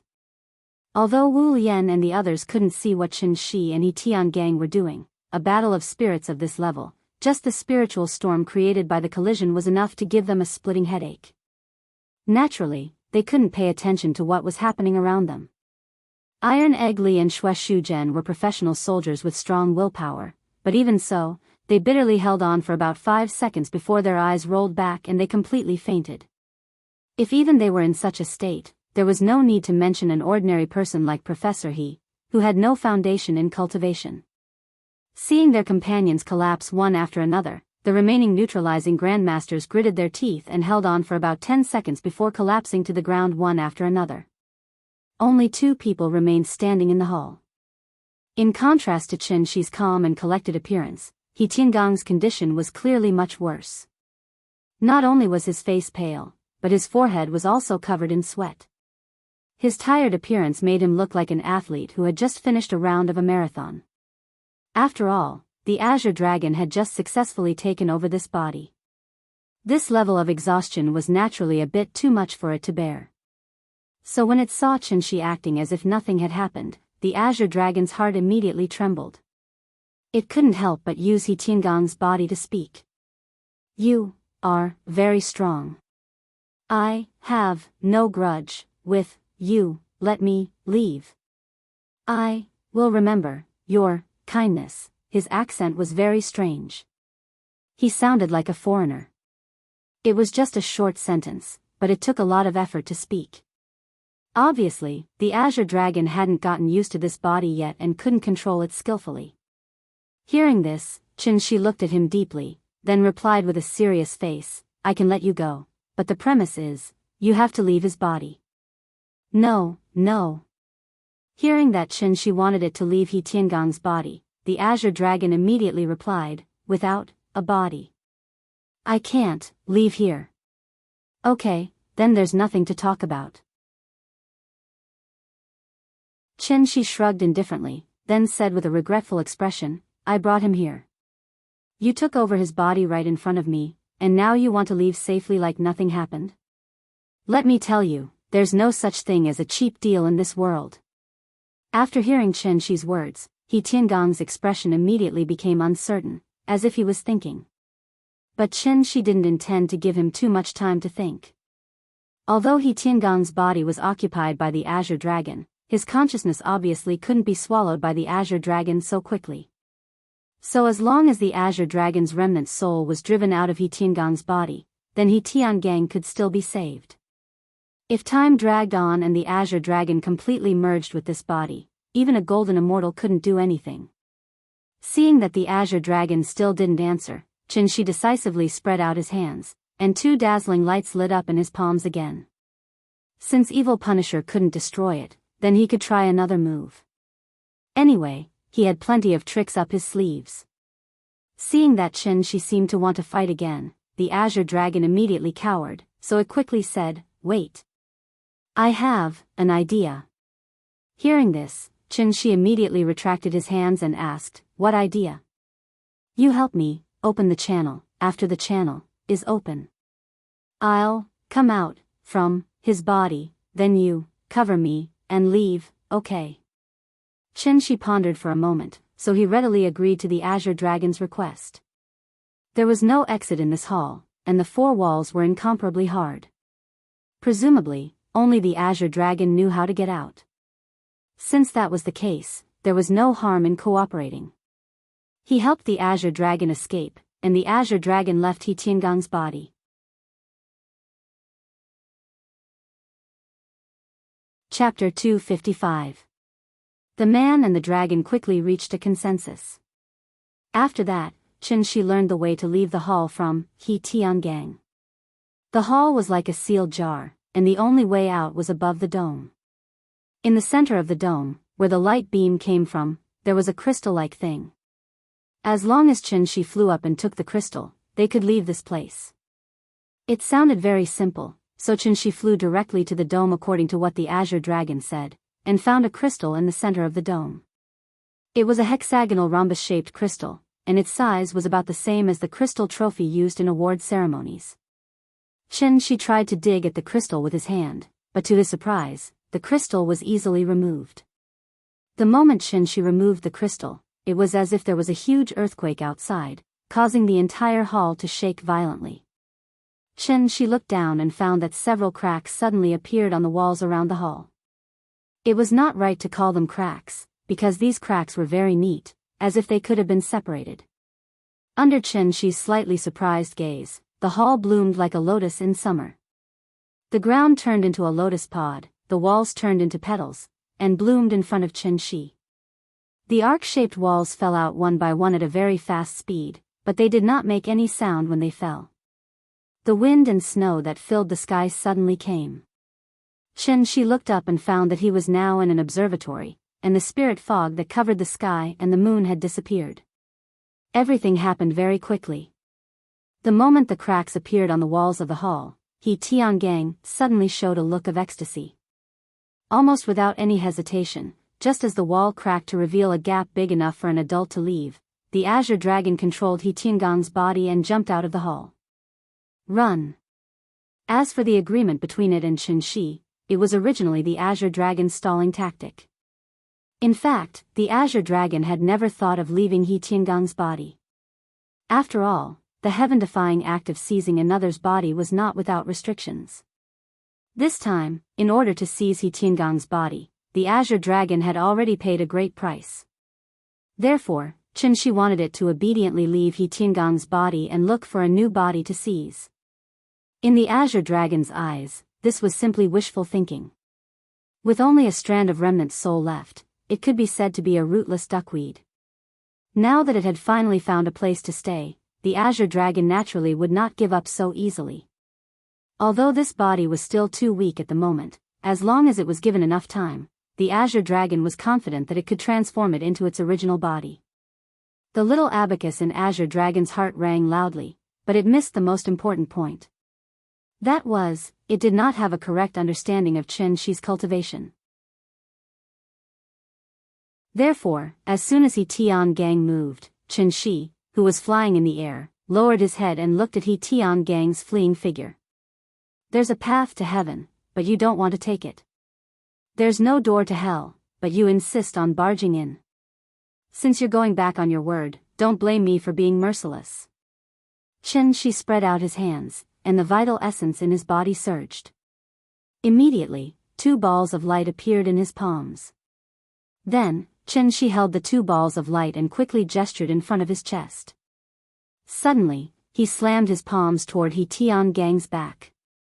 49 Forms of Heavenly Divination, Soul Dao Chapter. Tai Suppression, 3 Qis as 1, Soul Catcher. Soul Catcher was slightly different from Evil Vanquisher, because Soul Catcher was a pure spiritual attack. Xianxi's spiritual injury was very serious, so the moment he forcefully used Soul Catcher, his face flushed red. This move could be said to hurt the enemy 1,000 times, but hurt himself 800 times. However, the azure dragon had gone back on its word first, so today, Xianxi was determined to destroy its soul. No matter what kind of position it had in Chinese culture, in short, today, the proud dragon has no regrets. Perhaps sensing the pressure coming from behind, He Tiangang stepped on the snow and quickly leaped out. At the same time, he did not forget to look back. When he saw the golden light in Xianxi's hands, He Tiangang suddenly stopped. Then, he turned toward Xianxi and let out a resounding dragon roar. Roar! The roar of a tiger and the roar of a dragon was mighty and continuous. The azure dragon probably knew that today's matter could not be settled peacefully. Therefore, after this deep roar sounded from afar, the shadow of an azure dragon suddenly appeared behind He Tiangang. The hidden dragon sleeps, and its roar shakes thousands of mountains. The shadow of the azure dragon coiled in the air. At the same time that Xianxi slammed his palms, the shadow of the azure dragon soared into the air with a monstrous force. Like a giant python pouncing on its prey, it opened its bloody mouth and rushed toward Xianxi. At this moment, Xianxi seemed to see the shadow of great-granduncle in it. It was a very familiar scene, but Xianxi did not have time to think about it. Because, the soul catcher had been released. Like a descendant shooting down the sun, 2 light arrows shot out from Xianxi's hands, directly toward the shadow of the azure dragon that was pouncing toward him. And at the moment when the light arrows and the shadow of the azure dragon collided in the air, the whole scene between heaven and earth seemed to be frozen. Snow fluttered in the snowy mountains. Under the sparse moonlight, the wind and snow filled the sky. The light arrows shot in from the dragon's head. After a flash, they pierced through the entire shadow of the azure dragon and directly entered He Tiangang's body. The resounding dragon roar sounded again, but this time it did not come from He Tiangang's mouth. Instead, it came from the shadow of the azure dragon. As if it had suffered a huge injury, the shadow of the azure dragon trembled violently. Then, it curled up into a circle in the air, raised its head and roared angrily toward the sky. Formless sound waves continuously sounded from the mouth of the azure dragon. Circle after circle, they spread in all directions. At the same time, He Tiangang, who was on the ground, stared with his slightly ferocious golden vertical pupils. There was a trace of disbelief on his face. However, the surprise on his face did not last long. After a few breaths of time, He Tiangang suddenly closed his eyes under the expressionless gaze of Chen Shi, and then fell into the thick snow. At this time, the shadow of the azure dragon in the air, like a group of disturbed fireflies, suddenly turned into specks of starlight and disappeared in the wind and snow. The soul was destroyed. This azure dragon that only existed in myths and legends was mercilessly obliterated by Chen Shi. Everything returned to silence. Only the sound of the wind was left between heaven and earth. After looking at the diamond-shaped crystal in his hand thoughtfully, Chen Shi looked down at the hall below.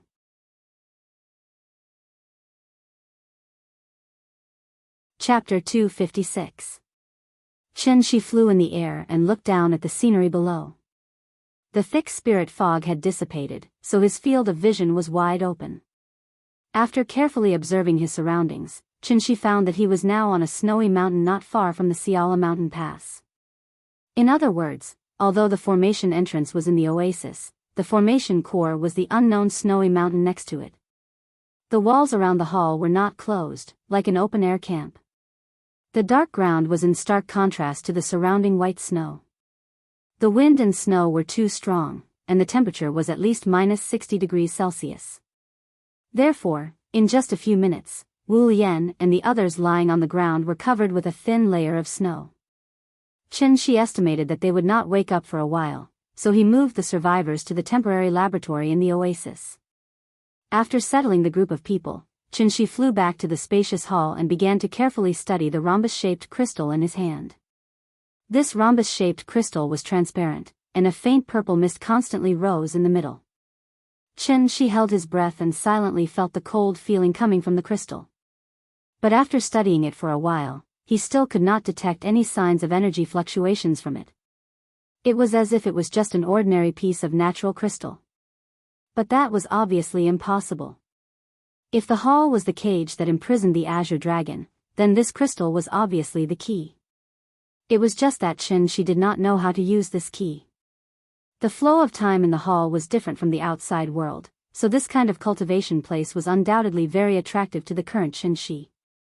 If he had the key to the hall, then he could come here to cultivate when he had nothing to do. A cultivation place comparable to Tianxian. How could Chen Shi not be tempted? Thinking of this, Chen Shi could not help but show a trace of annoyance on his face. If he had known, he would not have hit so hard. The azure dragon didn't keep its word. Chen Shi was worried that He Tiangang's soul would be devoured by the azure dragon if it dragged on, so he decisively killed him. Now that he thought about it, it was quite a pity. The main hall was obviously a cage used to suppress the azure dragon. Although they did not know how long it had been imprisoned here, judging from the azure dragon's behavior just now, it clearly had a certain degree of understanding of this main hall. However, it was too late to say anything now. He had already killed the azure dragon, so Chen Shi could only slowly explore the secrets of the hall.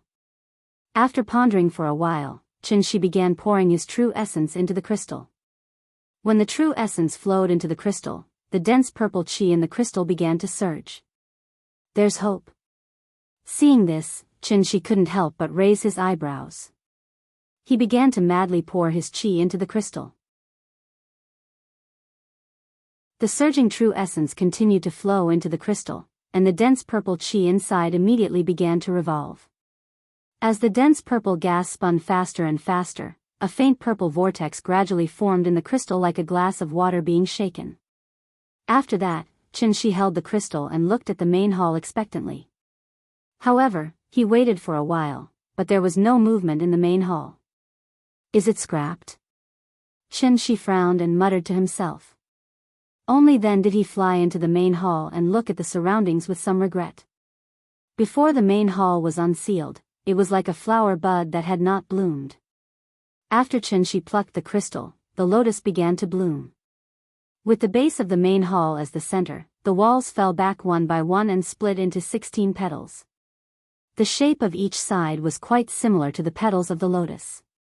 This shape, it did not look like the 9 lotus seats under the gods. Qianxi came to one of the walls and began to touch and knock on it, trying to find some useful clues. However, after studying for a while, he did not find anything strange, so he had to give up helplessly. This main hall was probably the same as the formation, which was a one-time use, so there was no way to restore it after it was activated. What a pity, Qianxi flew to the top of the main hall against the wind and snow. After reluctantly looking back at the black lotus blooming on the top of the snow mountain, he was about to leave with some regret. However, at the moment he turned around, Qianxi suddenly remembered a sentence that the Azure Dragon once said. Without a body, I can't leave here. Without a body, there was no way to leave here. Once this place was opened, the wind would blow on all sides. How could he not get out? Thinking of this, Qianxi could not help but raise his eyebrows. He immediately turned around and flew into the main hall. Then, he sat cross-legged on the obsidian floor. After setting up a defensive formation, he began to try to let his soul out of his body. Soul out of the body. For Qianxi, whose soul had been damaged, this was actually a very dangerous thing to do. If he was not careful, his soul might be destroyed, leaving only an empty shell without a soul. It was difficult for Qianxi to even use his divine sense, let alone his soul out of his body. Therefore, just as he was about to leave his body, he immediately suffered a backlash. His face could not help but turn pale. Qianxi had no choice but to temporarily stop this dangerous behavior, and then silently adjust his breathing.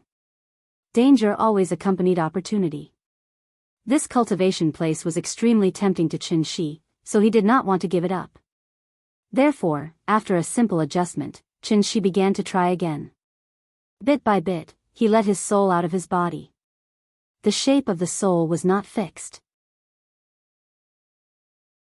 Although the Azure Dragon had been imprisoned for a long time, its soul had always maintained the appearance of its original body. From this, one could see the strength of the Azure Dragon's soul. Because Qianxi's soul was damaged, his soul looked like a weak flame. It was so weak that it could be extinguished by the wind at any time. When the flame flew out from between Qianxi's eyebrows, Qianxi entered a mysterious state. He didn't need eyes or ears, but he could clearly see everything around him. Even how a snowflake fell from the sky and how many times it spun in the air, Qianxi was very clear. This was the so-called divine sense.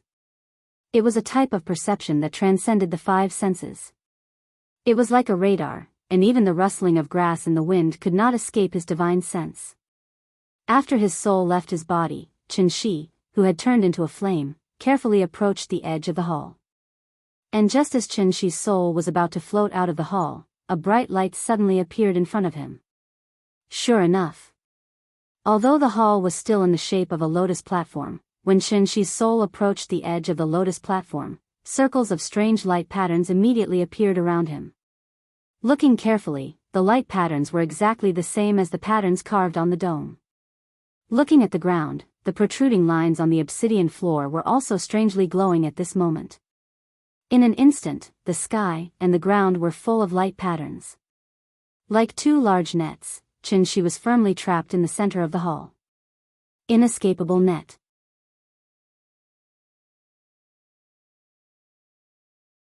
Chapter 257.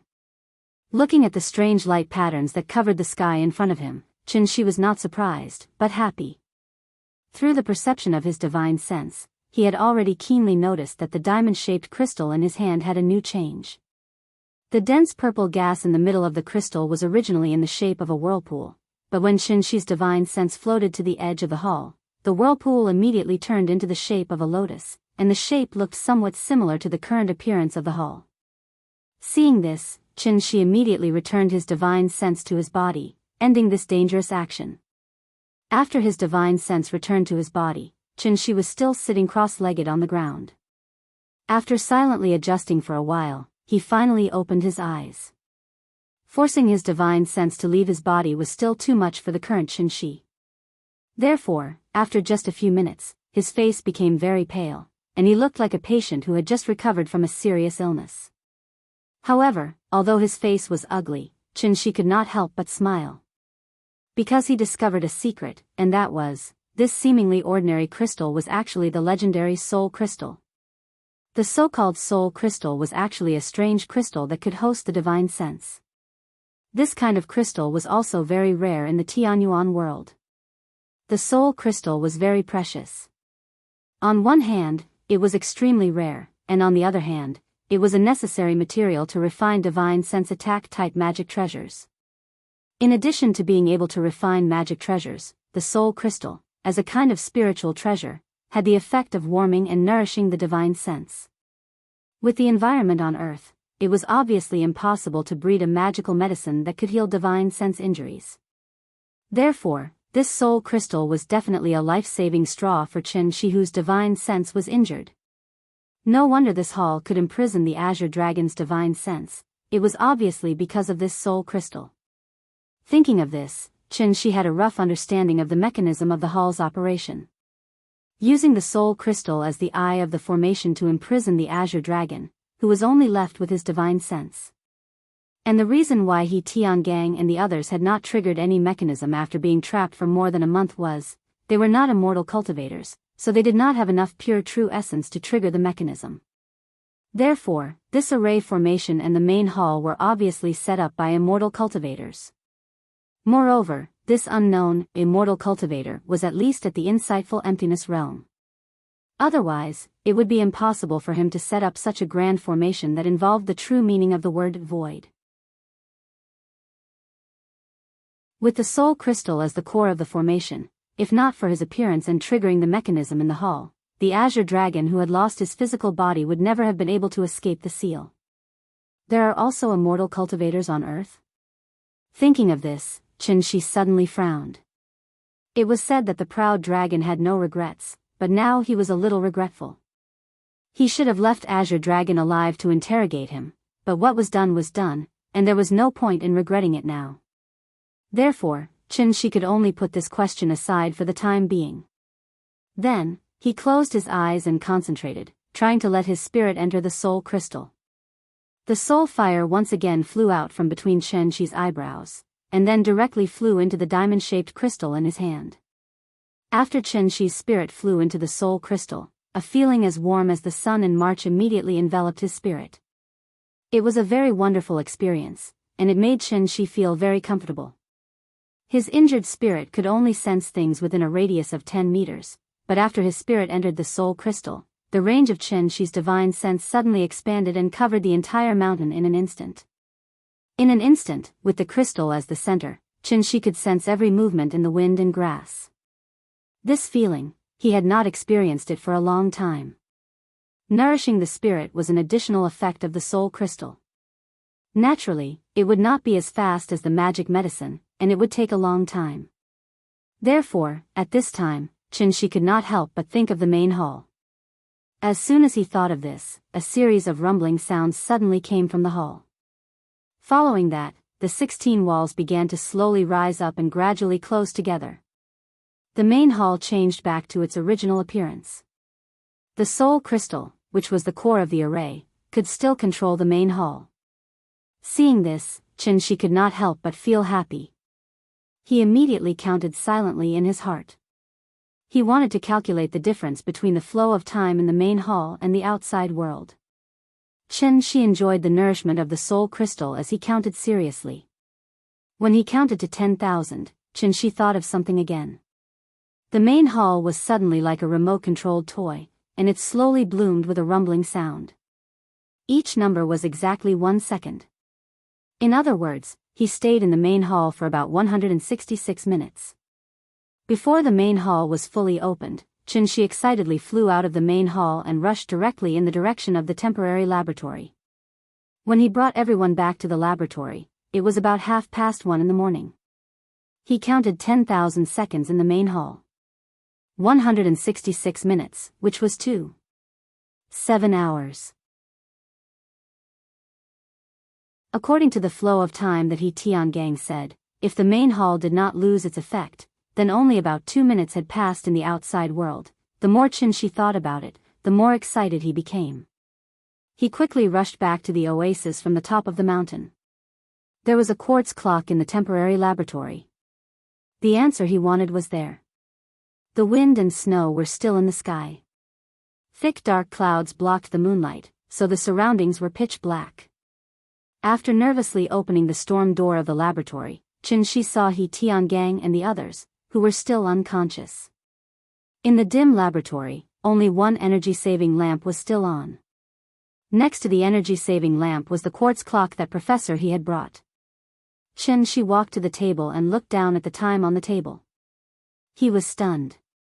The time on the quartz clock indicated that it was 1:55 in the morning. When he left, the time should be around 1:34 in the morning. Putting aside some errors, it should be around 20 minutes. However, he stayed in the main hall for a full 10,000 seconds. In other words, the ratio of the flow of time between the main hall and the outside world should be about 8 times. It was not as exaggerated as 100. However, even if it was only 8 times the time difference, it was more than enough for Xianxia. 1 day in the outside world was 8 days in the main hall. What kind of concept was that? Xianxia thought about it for a while. However, he vaguely felt that something was wrong. According to what Tiangang said, they had been trapped in the hall for more than a month. Why was it that the time difference between the hall and the outside world was only 8 times that of the outside world? A month in the main hall should be at least 4 days in the outside world. Xianxia thought about it for a long time but could not figure it out. In the end, he could only put this question to the back of his mind. He planned to confirm it after Tiangang woke up. In short, it did not matter if it was 8 times or 100 times. This time, he had really found a treasure. After confirming the use of the main hall and the soul crystal, Xianxia immediately set up a restriction in the temporary laboratory. As soon as someone woke up, he would know immediately. After that, Xianxia plunged into the main hall and began to use the soul crystal to heal the injuries to his soul. Because his soul was out of his body, he could not cultivate. Therefore, in his boredom, he could not help but let his imagination run wild. Starting tomorrow, after Ninian fell asleep, he could secretly bring Yingying here. Then, they could cultivate together as husband and wife and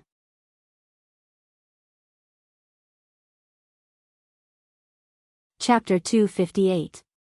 Morning, 6:27 a.m. When Xianxia sensed that someone had woken up in the laboratory through the restriction, he stopped cultivating for the night. Although only 4 hours had passed in the outside world, he had stayed in the hall for a full day and a half.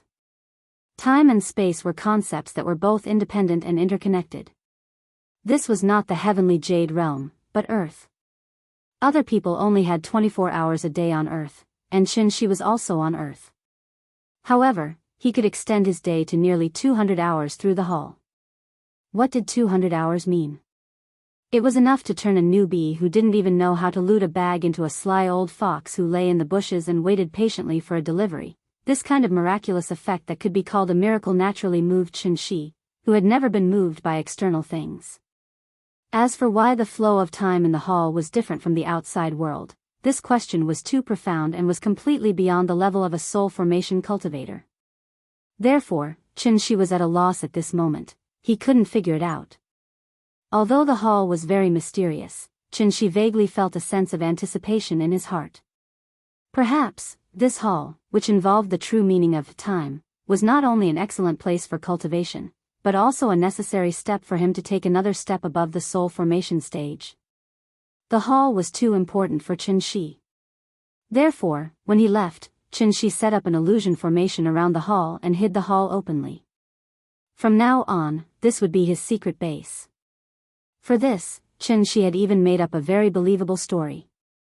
If Wu Lian started an investigation, he would just have to say that it was all an illusion.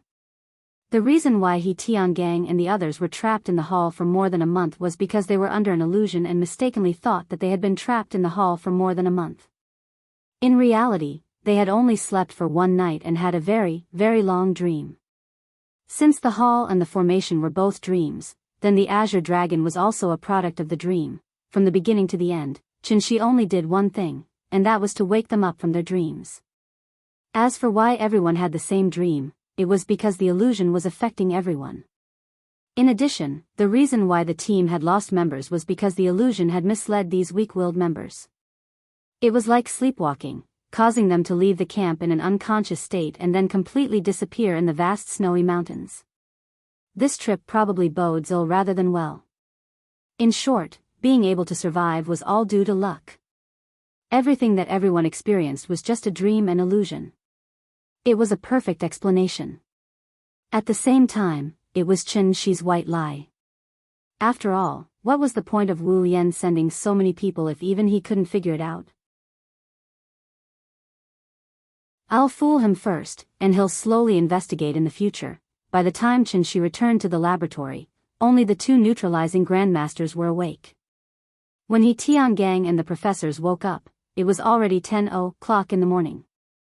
Because he had almost been possessed by the Azure Dragon, he Tiangang's mental state was very bad after waking up. When Qianxi saw this, he told him to rest well. Although Qianxi's cultivation was very high, he wasn't an official member of the Wu Lian. Therefore, he Tiangang was actually the person in charge of this mission. After that, Qianxi explained the lie he had made up in detail in front of everyone. When everyone finished listening to his explanation, they all had extremely shocked expressions on their faces. Such a realistic experience was actually just a dream. Although everyone felt that this matter was too strange, there was still time to prove it. Therefore, after digesting it, they could only reluctantly believe Qianxi's words. This so-called dreamland was indeed a little too ridiculous for them. In fact, if they thought about it carefully, they could find many loopholes in Qianxi's words. For example, how could they explain the smell of dirt on their bodies after not bathing for more than a month? Also, how could they explain the consumption of food over the past month? There were too many suspicious points. No one was an idiot. However, Qianxi's words were reasonable and there was also time to prove it. Therefore, no matter how doubtful everyone was, they had to convince themselves to believe Qianxi's words in the end. After all, they couldn't think of a better explanation. The team had inexplicably lost members. This was a serious matter. Therefore, even though he Tiangang still didn't understand the situation, he still honestly recorded everything in the mission log. Just like what Qianxi said, it was already good enough that they survived. As for what exactly happened last night, this was obviously not a question he should be thinking about now. Because he was also a smart person. The snow had been blowing heavily all night. Now, it was finally sunny. He Tiangang had already seen the strangeness of the oasis. Therefore, the first thing he did after the weather cleared was to move the temporary laboratory to the edge of the oasis. It was about 200 meters away from the oasis on a glacier plain. At this moment, he would rather be in an environment of -50 degrees Celsius in the cold wind than easily get close to the oasis.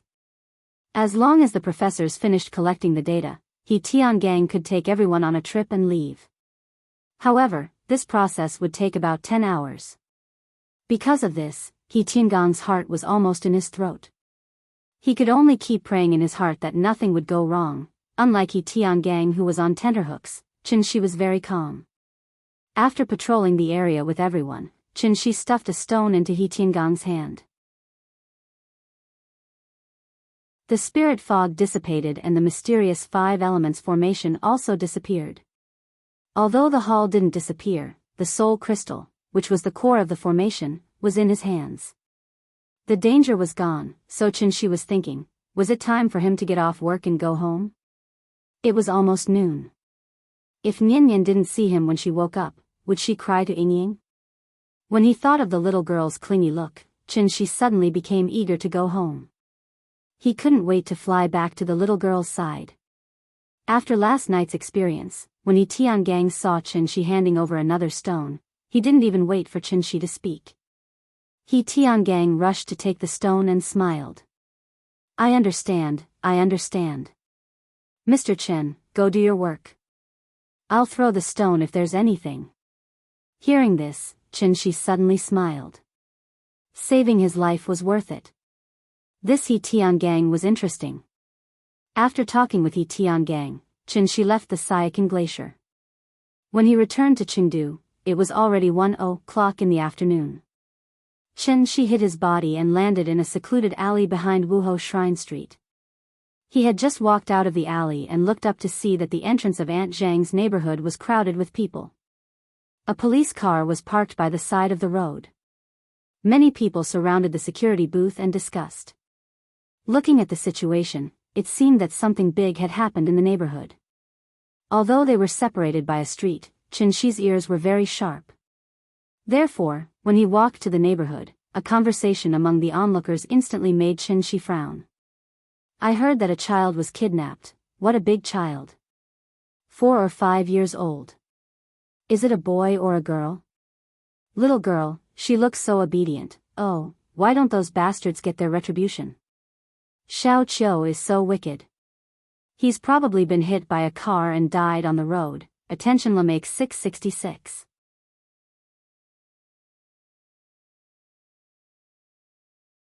Chapter 259. There was a child abducted in the community.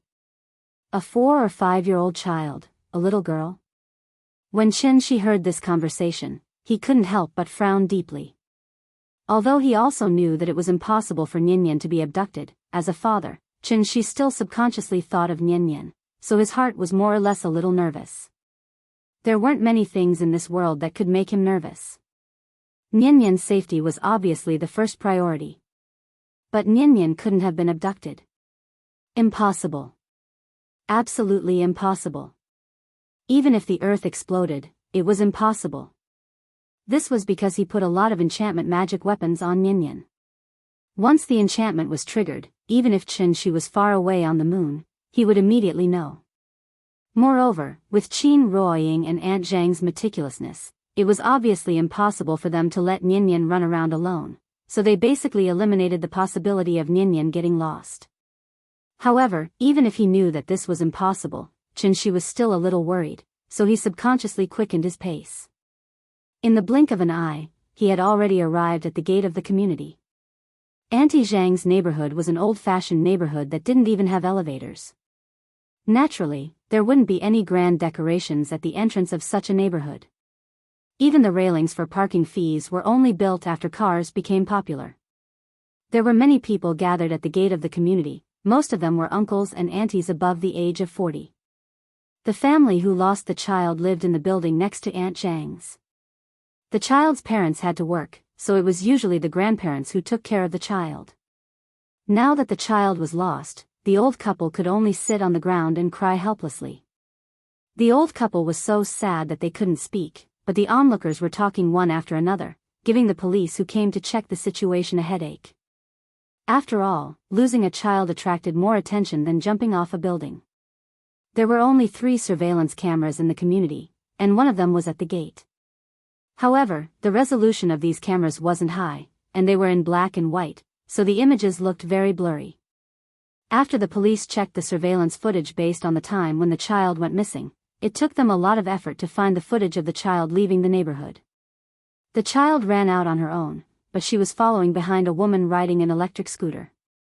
It seemed that she was willing. Human traffickers generally like to abduct children under the age of 5 because the children's minds were not fully developed yet. Naturally, they would not be vigilant and would be pleased with toys or candy. Speaking of human traffickers, it was actually an occupation with a long history. In ancient times, there was a saying that there were 3 religions and 9 classes. Human traffickers were one of the 9 classes. In ancient times, they were called demons of time. They did immoral things like abducting people. However, compared to modern times, human traffickers in ancient times were still too naive. After abducting women and children, they would only sell them for money. If the abducted women and children were lucky, they might even be sold to a rich family and live a better life than before. Now, in addition to human trafficking, human traffickers have also found a new way to sell organs. Abduct the child first, sell the organs, and then sell the child for money. If the child couldn't be sold, then break the child's arms and legs and let the child beg. If begging didn't work, then let them steal. What if they couldn't even steal? That was very simple. Throw them into the AIDS ward. If they tested positive for AIDS, they would be assigned to the AIDS team. In the future, they would be responsible for collecting debts. If there was a debt collector who didn't pay up, then they would think of ways to infect the debt collector. In short, they made the best use of everything, and their methods were beyond the imagination of ordinary people. It could be said that, utterly devoid of conscience. To the human traffickers, children were just valuable goods in their eyes. The big goods were boys, and the small goods were girls. Of course, there were only a few such large-scale human traffickers. Ordinary small fish and shrimps would not be so cruel. Nowadays, parents were aware of this, so they would teach their children not to talk to strangers from a young age. Under such circumstances, this woman was able to get the child to leave with her willingly. She was obviously a repeat offender. If she was caught, she would definitely be shot to death. It was just after the new year, and the human traffickers were already at work. Parents with children at home naturally felt afraid. Since one went missing, there was a possibility that a second one would go missing. Therefore, a few onlooking parents immediately used this opportunity to educate their children. Suddenly, the children were so scared that they started to cry. Outside the community was an old street, and there were no cameras. Therefore, the police had to carefully look through the entry and exit records for the entire day. After a long search, they finally found the woman's face. However, this woman had a certain level of anti-detection awareness. She was wearing an ordinary down jacket with a hood, and she even wore a hat. Therefore, the woman's face could not be seen clearly on the surveillance screen. Seeing this, the two police officers suddenly looked at each other helplessly. Well, this was probably another unsolved case. It wasn't that they didn't work hard, but they really couldn't do anything. As parents, they didn't look after their children and let their children be abducted by human traffickers. Even if they called the police in time, in this vast sea of people, where could the police find them? They could only walk through the streets and ask door to door. They would be thankful if they could get a little bit of useful information. After all, the human traffickers were not stupid. The kind of idiot who suddenly wanted to commit a crime because of a lack of money was always in the minority. The habitual criminals would definitely plan a retreat in advance. It was indeed difficult to catch. Xianxia walked around the crowd into the community. From afar, he saw Aunt Zhang's family and Qin Ruoying, who was holding the little boy. The little boy was lying on Qin Ruoying's body, his two hands tightly wrapped around her neck. His little face was full of nervousness and timidity. Aunt Zhang probably took the opportunity to educate him. Xianxia squeezed into the crowd and walked in their direction. The little boy stood high and could see far, so before he could get close, he had already seen his father in the crowd. He immediately shouted excitedly, "Papa! Papa!" Seeing this, Xianxia immediately smiled and waved at him, then quickly walked to Qin Ruoying's side. When Xianxia came over, the little boy immediately reached out his hands and motioned for Xianxia to hold him. This action was very common, but the slightly different thing was that when the little boy saw his father this time, his cute little face did not show much of a smile. She was obviously frightened. Like a frightened ostrich, as soon as the little boy came into Xianxia's arms, he immediately leaned his head on Xianxia's shoulder.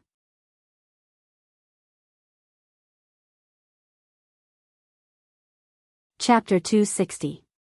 The little girl was scared out of her wits because Auntie Zhang had just taught her a lesson by scaring her. Although the little girl was scared and seemed to be traumatized, Xianxia didn't think there was anything wrong with Auntie Zhang's behavior. After all, if she didn't pay attention to education in this area, it would be too late for regrets when the child was taken away by human traffickers. Although that was basically impossible, setting an alarm bell in Nyanyan's heart in advance was always a precautionary measure. Human trafficking had always been the most serious topic of this era. Behind it was the dark side of civilized society. Why did human traffickers like to abduct children under the age of 5? It wasn't just because children were easy to deceive, but because children couldn't remember things. After 2 or 3 years, they basically didn't recognize their biological parents. Instead, they would treat the family that adopted them as their closest relatives. After many years, even if the child had a little bit of memory before they were abducted, it was usually just fragmented fragments and not enough for them to recall the complete experience. Ordinary people might feel that this kind of thing was far away from them, so whenever they saw news about it, they felt like they were listening to a book from heaven and had no interest in it at all. But all of this was actually close at hand. According to statistics, there were as many as 20,000 cases of human trafficking of women and children in the country in 2015, but the number of cases that were solved was only 3,000. The solving rate was only 17%, not even 20%. And behind these simple numbers, there were families that were shattered because of the loss of their children, as well as parents who were devastated. Human traffickers didn't need to be ruthless like the underworld, so they usually looked ordinary. They might be kind aunties passing by on the street corner, or they might be honest farmers. But under those seemingly harmless skins, there was a cold and cruel heart. Therefore, in Xianxi's view, there were 2 kinds of behavior in this world that could be called heinous and could be directly shot once caught. And that was, drug dealers and human traffickers. The Western region had always been the disaster area of human trafficking cases.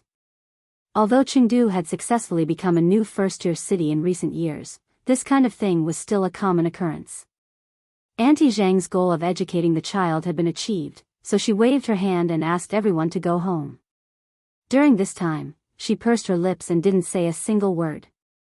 In fact, whether it was Aunt Zhang or the onlookers, they could only feel a deep sense of helplessness at the same time. This also caused the atmosphere at the entrance of the residential area to be very oppressive. The old couple who had lost their child sat on the ground and cried miserably. That pitiful look really made people feel sad. After all, they were all people with children. As long as they imagined that their child was lost, that feeling of despair and helplessness would immediately surge into their hearts. He truly felt the same way. The police quickly understood what had happened, so they wanted to invite the 2 elders back to the police station to start the investigation. But just as they were about to help the old couple leave, the old lady, whose tears had dried up from crying, suddenly staggered and covered her chest with her hands. Then, she suddenly fell on her back. This sudden turn of events was like a splash of water falling into a pot of oil, causing an uproar among the crowd. Call 120. Grandma Lu fainted. Does anyone know anything about medicine? Come and take a look. Big Sister Lu's heart is not good. Is it a heart attack? Her medicine? Quick, someone get the medicine from her house. Everyone, make way. She's having a heart attack, we need to maintain ventilation. Do any of you know where her house is? The patient's house should have a quick-acting heart rescue pill. Go and look for it. I know. I'll go get it. Masterly, give me the house key. Where's Big Sister Lu's medicine? I'll go get it for her. The police hurriedly performed cardiopulmonary resuscitation on the old man while yelling and assigning tasks to the onlookers. After hearing that there might be medicine in the old lady's house, a middle-aged man quickly squeezed to the old couple's side and asked the old man to give him the house key. However, the old man was already panicking. He trembled as he searched his body, but he couldn't find the house key after a while. It seemed like he had completely forgotten where he had put the key. Seeing that he couldn't find the key, the old man was anxious and scared. He cried on the spot. I can't find it, I can't find it. I don't know where I put the key. Seeing this, the middle-aged man turned around and ran. As he ran, he shouted, Come! Come with me and smash the door. After hearing the middle-aged man's words, the old man's face became even more sorrowful. He cried at the top of his lungs, "You can't smash it open. My house has a burglar-proof door." The old man lived on the first floor, so the burglar-proof doors and windows were reinforced. He didn't expect that it would become his wife's death warrant. How could he not feel despair? An old man in his 60s or 70s was now like a child who couldn't find his home. He could only sit on the ground and cry helplessly. These heavy blows one after another had obviously caused the old man to completely collapse. Just as the scene was in chaos, a calm voice suddenly sounded from behind the police. "Police comrade, I'm a doctor from Huaxi's cardiovascular department. Can you let me take a look at the situation?" Hearing this, the police who were performing CPR on the old man was overjoyed. He immediately stood up and shouted, Come, doctor, come and take a look." This doctor who came like timely rain was obviously Qin Shi. Based on the old man's current situation, it should not be a simple heart attack. It should be a myocardial infarction caused by excessive stimulation. To explain it in professional terms, the old man's emotional agitation caused his blood pressure to rise sharply. The burden on the left ventricle was obviously increased, the secretion of catecholamines increased, the demand for oxygen and blood in the myocardium increased, and the coronary artery was obviously insufficient, resulting in myocardial infarction and sudden cardiac arrest. Myocardial infarction was an extremely dangerous state. It could be said to be half a step into the gates of hell. The golden time for rescue usually did not exceed 30 seconds. The two police officers present had only learned some simple first aid skills, so they could not see the seriousness of the problem at all. They did not even realize the old man's heart had stopped beating. Qin Shi squatted beside the old man and pretended to pinch the old man's philtrum. Only then did he quietly release his true vitality. He used true vitality to inject oxygen into the old man's brain and wrapped the old man's heart with his true vitality. After that, Qin Shi controlled his true vitality and began to slowly squeeze the old man's heart, forcibly simulating the state of the old man's normal heartbeat. Thump thump thump. Finally, Qin Shi's efforts were not in vain. After about 2 minutes, the old man lying on the ground suddenly frowned and then coughed violently. Seeing this, the surrounding crowd suddenly burst into a burst of loud cheers.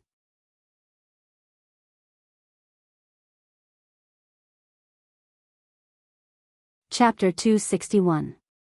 Seeing that her father had saved someone, the expression on the little girl's face suddenly became triumphant. Everyone praised Qin Shi loudly. After a few polite and modest words, Qin Shi retreated to the back of the crowd with Yingying and Ninian. His appearance was like a sudden ray of light in the darkness. Even if the old man was half a step into the gates of hell, Qin Shi still managed to save the old man very smoothly. In the news, it was often seen that the old lady would suddenly die shortly after she had a dispute with others. A large part of the reason was that the old lady's heart was not good. If she was not careful and was stimulated, she could die of sudden cardiac death. The police were also frightened by the old lady's physical condition, so they did not dare to ask them to go back to the police station now. They could only wait for the ambulance to come and send the old lady to the hospital for a checkup. However, even though the old lady was lucky to survive, the first thing she did after waking up was to look at the crowd and cry, "Where is my granddaughter? Where is my granddaughter?" When the old man saw his wife's sad look, he could not help but feel sad. The old couple immediately hugged each other and cried bitterly. The old lady was so pitiful. This also made Qin Ruoying feel kind. So, she gently tugged at Qin Shi's clothes and asked in a low voice, Can you help them?" Qin Shi turned his head and saw his wife's slightly expectant gaze. He could not help but nod. But then, he frowned slightly. After all, it was very troublesome to find a person in a vast sea of people. If it were not for his sister-in-law taking the initiative to come to him, Qin Shi might not have found Qin Ruoying until now. So, he was also aware of the difficulties. However, this kind of thing happened in front of him.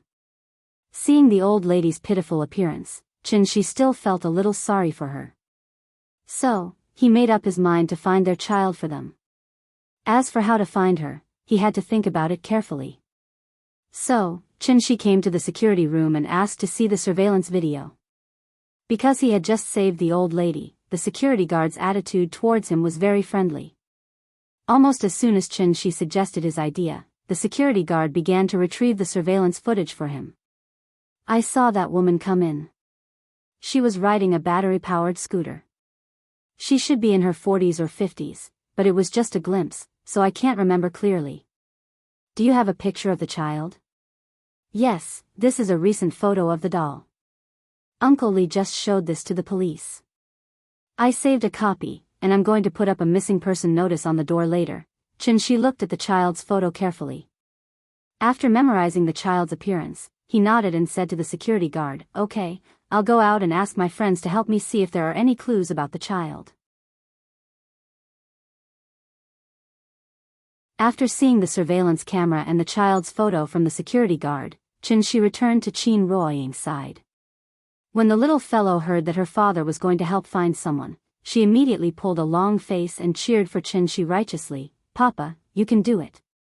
I'll wait for you at home." Well, this little thing now knows how to help others. However, finding someone was not as simple as what was shown in the movies. It was possible to hack into the Skynet system and then use a computer to scan and compare.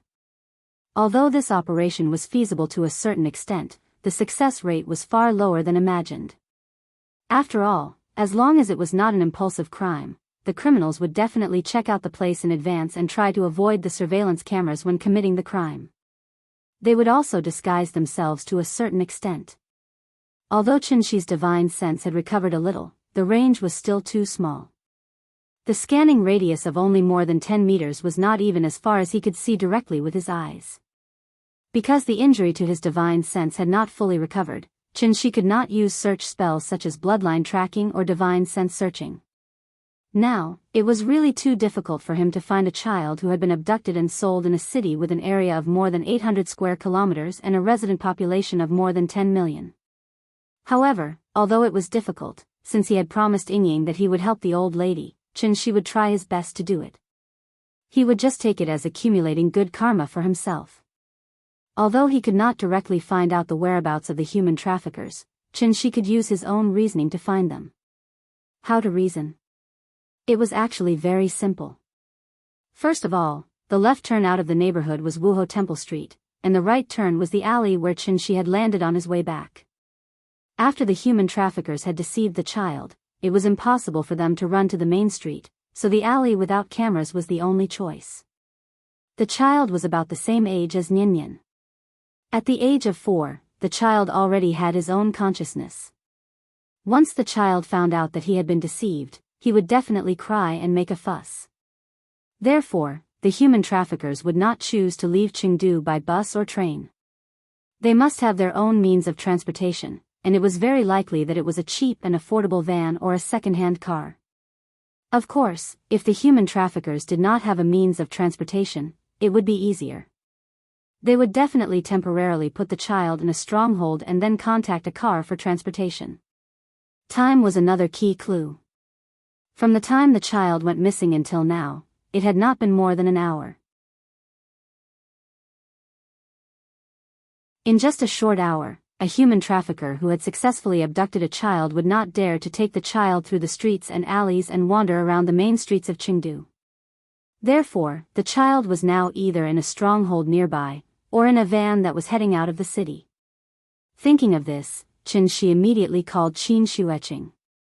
After briefly explaining the matter to his sister-in-law, Qin Shueqing immediately replied on the other end of the phone, "Yes, I will immediately arrange for people to set up surveillance checks on all the roads out of the city." Speaking of this, Qin Shueqing did not forget to remind him, "However, you better not have too much hope for this kind of fishing operation. It's okay, as long as you do your best." After asking his sister-in-law to help set up surveillance checks on the roads, Qianxi carefully searched the nearby slums. If the child was not in the van, then he must be nearby. However, when he was searching, Qianxi did not have any intention of asking people on the streets.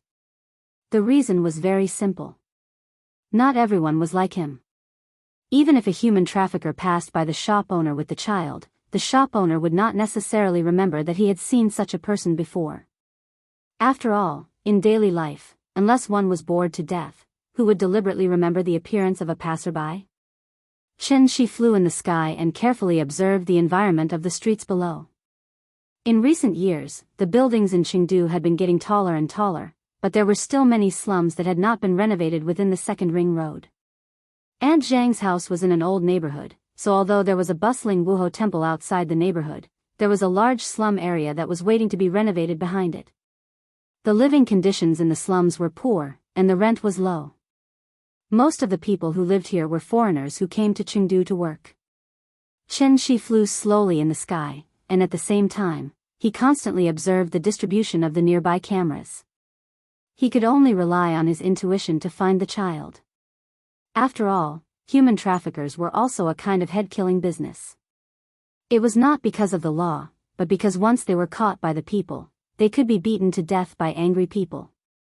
Therefore, from the perspective of a human trafficker, they naturally had to hide in a secluded and safe place, and there were definitely not many cameras near that place. Xianxia studied for a while, then chose an old tube-shaped apartment, and then directly flew to the roof of the apartment. Then, he took out the soul crystal from his pocket.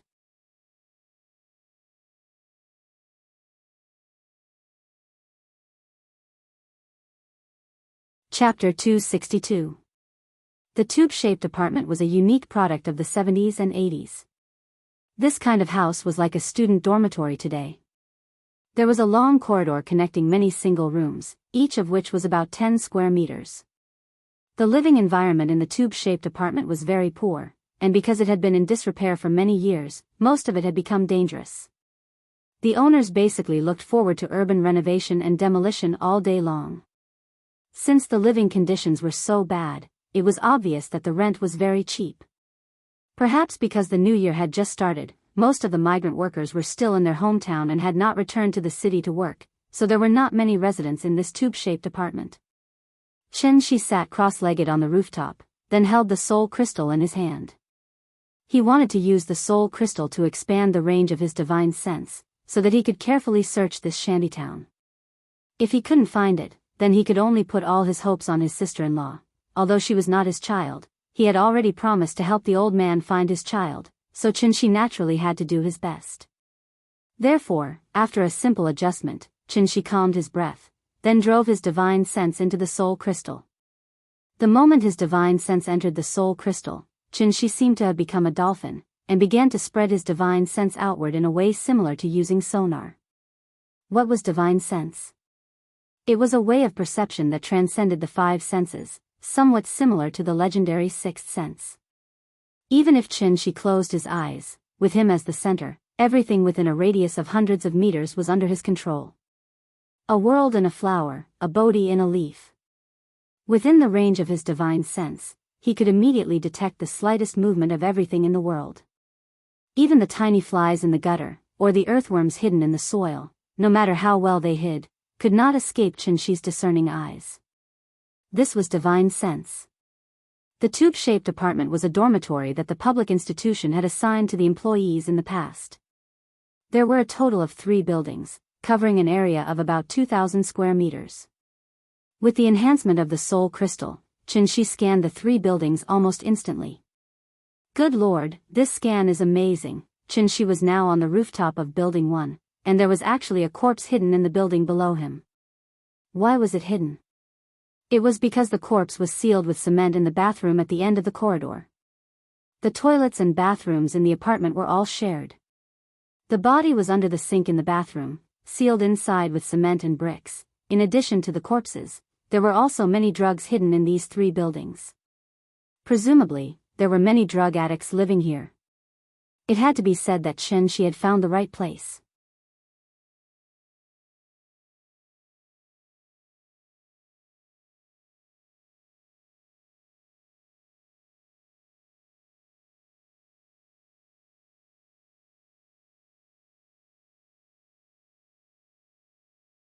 Only the little girl who heard the sound of Xianxia opening the door immediately raised her head and looked outside vigilantly. There was only an old light bulb in the room. Under the dim light, the sudden appearance of a strange man made the girl shrink back in fear. The little girl's movements made a rustling sound. After hearing this sound, the woman in the room finally raised her head impatiently and directly shouted in Xianxia's direction. She thought it was a pervert who wanted to take advantage of this little girl. This kind of thing happened more than once, so she didn't care at all, but she didn't expect that after looking up, she found that she didn't know the man in front of her at all. The woman was stunned. She was stunned for a second or two. Then, her eyes suddenly widened, and she was about to scream. But at the moment when she was about to scream, Xianxia suddenly stretched out his arm, and the invisible true spirit suddenly clasped the woman's neck like an iron hoop. Want to call for help? The two were at least 2 meters apart. Xianxia just grabbed in the air, and the woman was suddenly lifted from the chair by him like a chicken. The pressure on her neck made the woman almost suffocated, but she still opened her eyes and mouth, trying to make a sound. Seeing this, Xianxia said calmly, "I'll help you." After the voice fell, Xianxia gently waved his arm. The woman's body was like a marionette. Under the pull of an invisible force, she instantly broke the window and flew directly out of the 5th floor. Then the question came. How long would it take for an object to fall freely from the height of a 5-story building to fall to the ground? The answer was, with a muffled sound from downstairs, the entire apartment was alarmed. Like a sudden power outage in the student apartment, screams and footsteps suddenly came from downstairs. This scene happened in front of the little girl, but she stared with her red eyes, as if she didn't come back to her senses at all. Seeing her silly look, Xianxia couldn't help but smile at her. Then he gently snapped his fingers. Go to sleep, you'll be fine when you wake up. Under the effect of the meditation spell, the little girl leaned weakly against the wall, and her consciousness became more and more blurred. She tried hard to remember the appearance of the man in front of her, but the strong sleepiness made her instantly fall asleep. After the little girl fell asleep, Xianxia turned his head to look at the child in the room. After cutting all the ropes with his true essence, he turned and walked out of the room. 30 to 40 people ran wildly in the apartment, and the floor made a bang-bang sound as they stepped on it. Listening to the gradually approaching footsteps, Xianxia sighed rather helplessly. It would be great if he could just slaughter all of these scumbags, but he couldn't do that.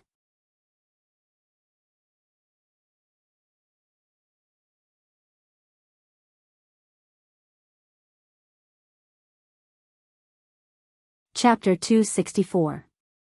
The next morning. The whole family was sitting around the dining table, happily eating breakfast. At this moment, the morning news suddenly broadcasted a news flash. Last night, the Chengdu police cracked a huge case of baby trafficking. They arrested 37 suspects and rescued 16 babies. The reporter has called the person in charge of the case, but as the case is still under investigation, the specific details cannot be disclosed for the time being. Then, the TV screen cut to the Wuhu branch. Many parents were anxiously waiting outside the conference room. After receiving the police summons, the parents rushed into the conference room and began to frantically search for their children. Only 16 children were rescued, but there were hundreds of parents present. After all, the police didn't know which family these children belonged to.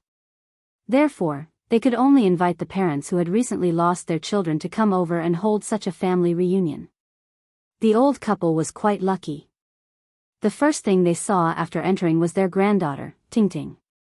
The two elders quickly walked to Tingting. When they saw the abrasions and edema on the child's body, the old couple could not help but cry on the spot. These were tears of joy, and at the same time, the joy of surviving a disaster. The old couple hugged their granddaughter and cried for a long time. After their emotions had calmed down, they went to the side and began to register under the guidance of the police. The image came to an abrupt end. The camera cut back to the live broadcast room. After a few simple comments, the host smiled and began to broadcast the next piece of news. News always reported the good news and not the bad news. And this reunion was no less than a second blow to the parents who had lost their children. It was fine if they found them, but what if they could not? As the saying goes, the greater the expectation, the greater the disappointment. They came to the reunion with unlimited expectations, but in the end, they could only watch as others found their children, while their own children were still nowhere to be found. How strong did one have to be able to endure such endless torment? Therefore, at the end of the reunion, it would always be filled with the cries of despair of the parents. Those who heard it would be sad and those who heard it would cry. Such a scene was naturally not suitable to appear in the news. As a bystander, Aunt Zhang, like most people, did not delve into the details. Therefore, when she saw the old couple fighting on TV, she couldn't help but laugh and say, "It's good that you found her, it's good that you found her." Speaking of this, Aunt Zhang did not forget to reach out and pat the little girl's head. Then, she pretended to be serious and said to her, "Nian Nian, if you don't listen to me in the future, Grandma will sell you to human traffickers. What do you think?"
As for those elegant people who thought they were virtuous and looked down on flattery, they actually fell into a misconception. They always thought that flatterers were incompetent people. In fact, flattery was a sign of high EQ, and it was also a common trait of successful people. After Su Wei left, Ning Zhonghua sat directly in the front passenger seat. In this luxury car, there was actually a partition between the front seat and the back seat. The back seat was completely a separate space, which was commonly known as the boss cabin. This was an extended version, and the back seat could sit 4 people, so it used a 4-seat design. Chen Shi and Qin Ruoying sat side by side, and the little girl climbed between the 2 seats opposite them. She seemed to be very interested in the layout of the car. From time to time, she would open and close the small table on the seat. She was having a lot of fun. At this time, Ning Zhonghua lowered the partition in the car, turned around and asked Chen Shi with a smile, "Mr. Chen, do you want to go home first, or do you want to eat?" It was not even 1 o'clock in the afternoon, which was just the time for lunch.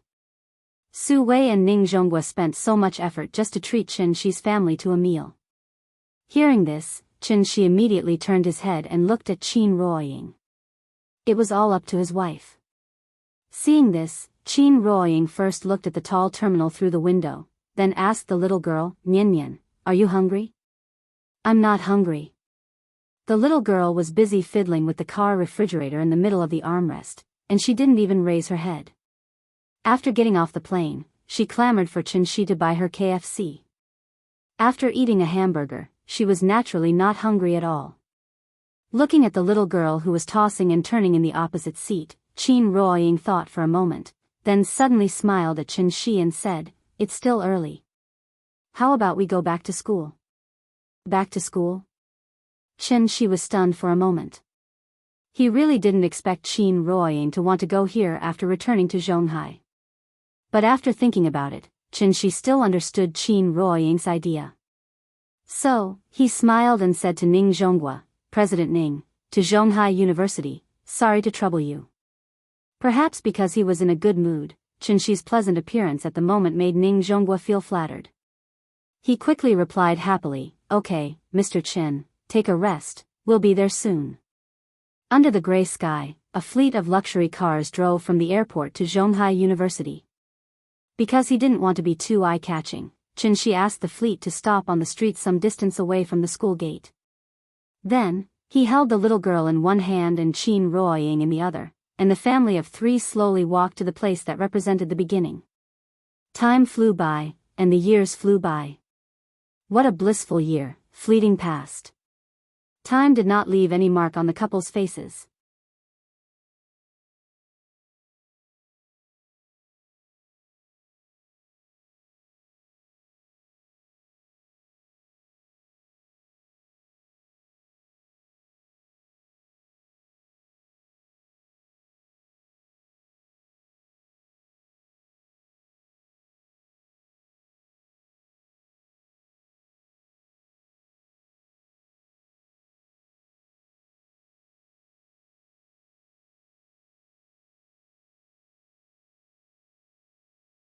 For an idol artist who relied on her looks and personality to attract fans, age was obviously a scary thing.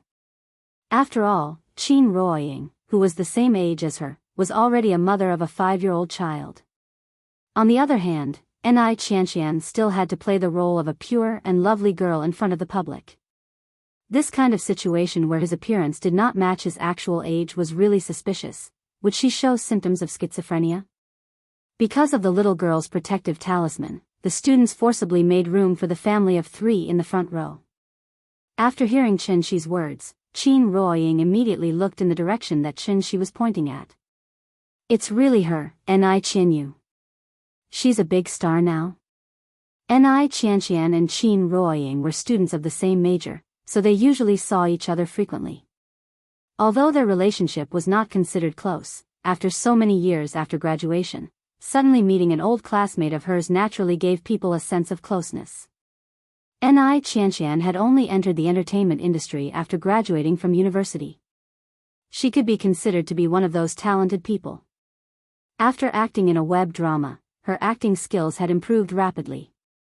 Now that she was acting in a movie, no one could find any fault with her. This scene was very simple. It was a scene where the male and female lead reunited in university. After all, it was just a youth school movie, so the requirements for acting skills were not high. As long as the performance was natural, it was fine. Therefore, after 2 takes, the director shouted through the loudspeaker, "Cut! Very good, this scene is done. Young Master Ting, change your clothes and prepare for the next scene. Qianxian, you've finished filming today. Go back and have a good rest. We'll continue tomorrow." "Okay, director." After hearing the director's words, Ni Qianxian smiled politely. Seeing that the crew was busy rearranging the set, someone hiding in the crowd suddenly shouted, "Ni Qianxian, I love you." This sentence instantly ignited the enthusiasm of the surrounding students. Everyone chimed in one after another. "Senior, you're so beautiful. I love you. Senior, give me an autograph. Senior Qianxian, I want to give birth to your children." Looking at the lively scene, if it were not for the staff stopping them, this group of enthusiastic students would have rushed up to Ni Qianxian to ask for an autograph. "Thank you, everyone. Thank you, my cute junior brothers and sisters." Seeing that everyone was so enthusiastic, Ni Qianxian turned around and bowed to the surrounding crowd. When she bowed for the 3rd time, Ni Qianxian finally found a familiar figure in the crowd. Then, Ni Qianxian was stunned. With Chen Shi's eyesight, he immediately noticed the strange look that flashed across Ni Qianxian's eyes. However, he thought that Ni Qianxian was just surprised to see an old classmate, so he did not take it to heart.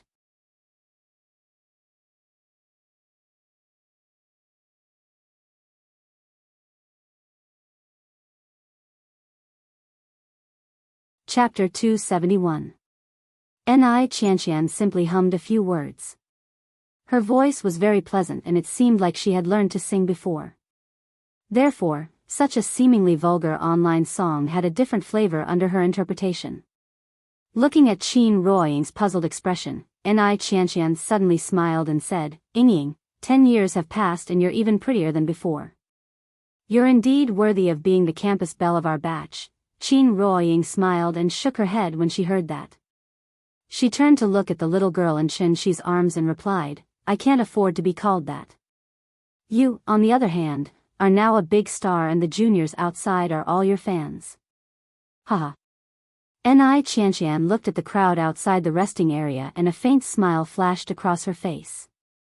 Ever since she became popular, the feeling of being the center of attention had always lingered around her.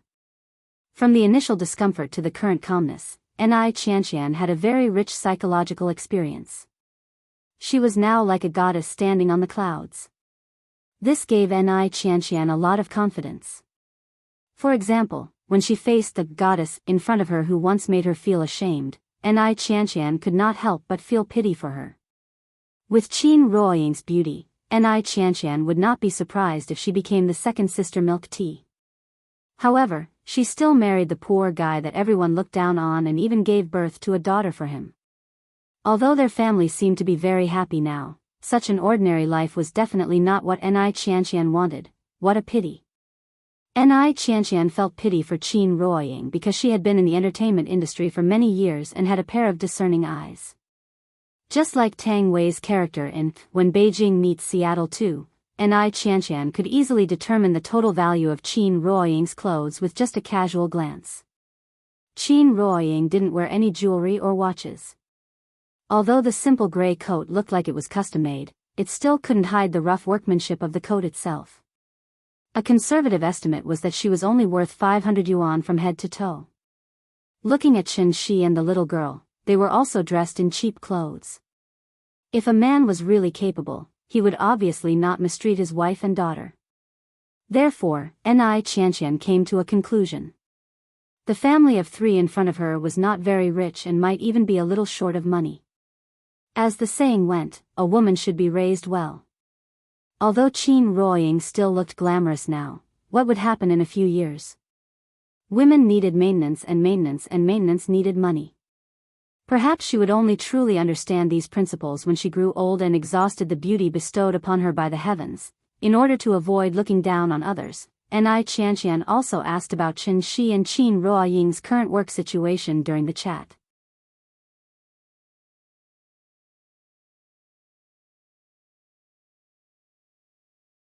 As for whether the fish would take the bait or not, it was up to the fish.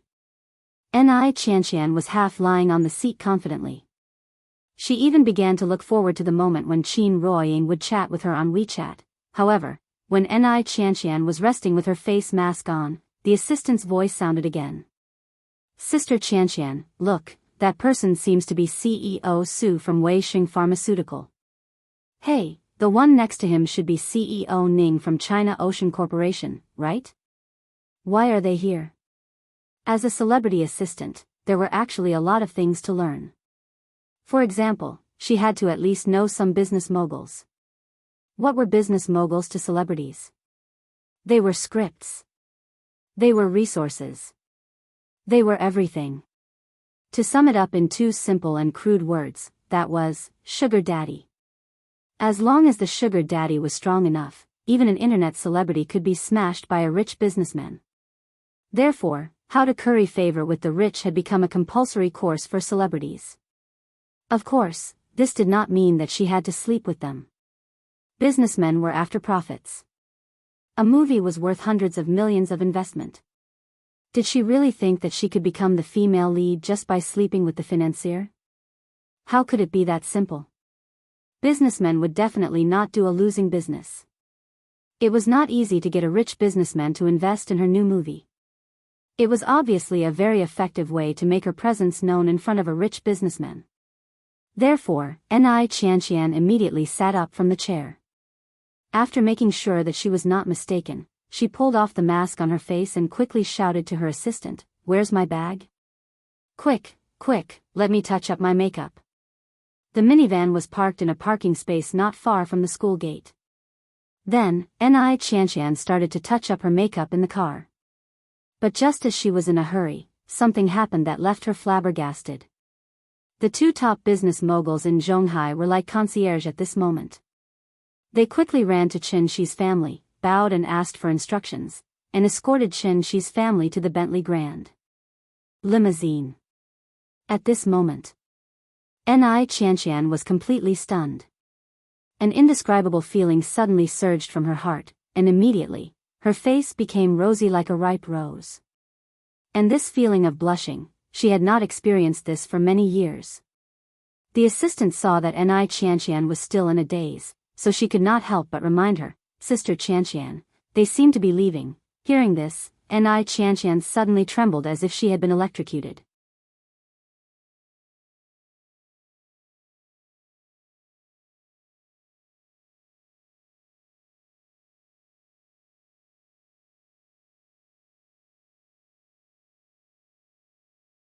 When Xianxia stood on the open-air observatory on the top floor, he couldn't help but nod with satisfaction, expressing his satisfaction with Ning Zhonghua and Su Wei's careful arrangement. At this moment, the sun hadn't set yet, and the sunlight after the rain was particularly clear, sprinkling on the sea as if it was going to dye the blue sea golden. Looking around, the high-rise buildings on both sides rose and fell one after another along the Dian River, looking particularly magnificent. Coupled with the sea breeze that constantly blew against his face, the scene at this moment was truly intoxicating. Even in the 21st century, it could still make people feel emotional. It could be said that the distant mountains were like black, and the nearby water was like smoke. Of course, this mountain was not a real mountain. It was a majestic skyscraper. The yacht set off from the ferry and sailed along the Dian River all the way to the East China Sea. Because there was still some time before dinner, the little girl ran to the deck and couldn't help but shout. "Papa! I like it here. I like it here." Looking at her happy and excited appearance, Xianxia couldn't help but smile.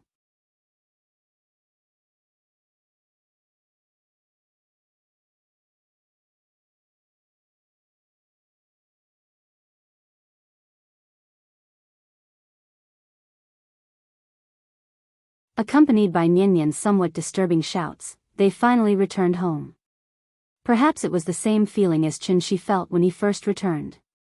When Qin Ruoying walked into the room and saw the familiar furnishings in the house, she couldn't help but burst into tears like a broken dam.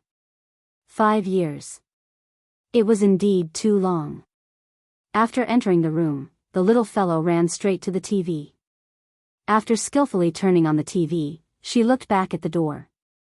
When she saw her father and mother hugging each other excitedly, she immediately tilted her head and asked in confusion, "Papa, what's wrong with Mama?" Hearing this, Qin Ruoying gently pushed Xianxia away and wiped the tears on her face. Seeing that she was still adjusting her mood, Xianxia turned back and said to the little fellow, "Sand got into Mama's eyes. Papa is blowing it for her, oh." The little fellow nodded as if she understood, and then shouted to Qin Ruoying, "Mama, watch cartoons with me." As she spoke, she patted the sofa beside her and motioned Qin Ruoying to come and sit down. "Okay, we'll watch with you." Qin Ruoying wiped the tears from the corners of her eyes, and then pulled Xianxia to the little fellow's side. The family of 3 huddled together on the old sofa.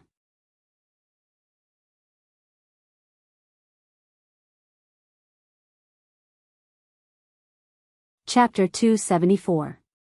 The next morning. After eating the breakfast made with love by Xianxia, the little fellow lay on the sofa with a bulging belly and obediently recited a Tang poem.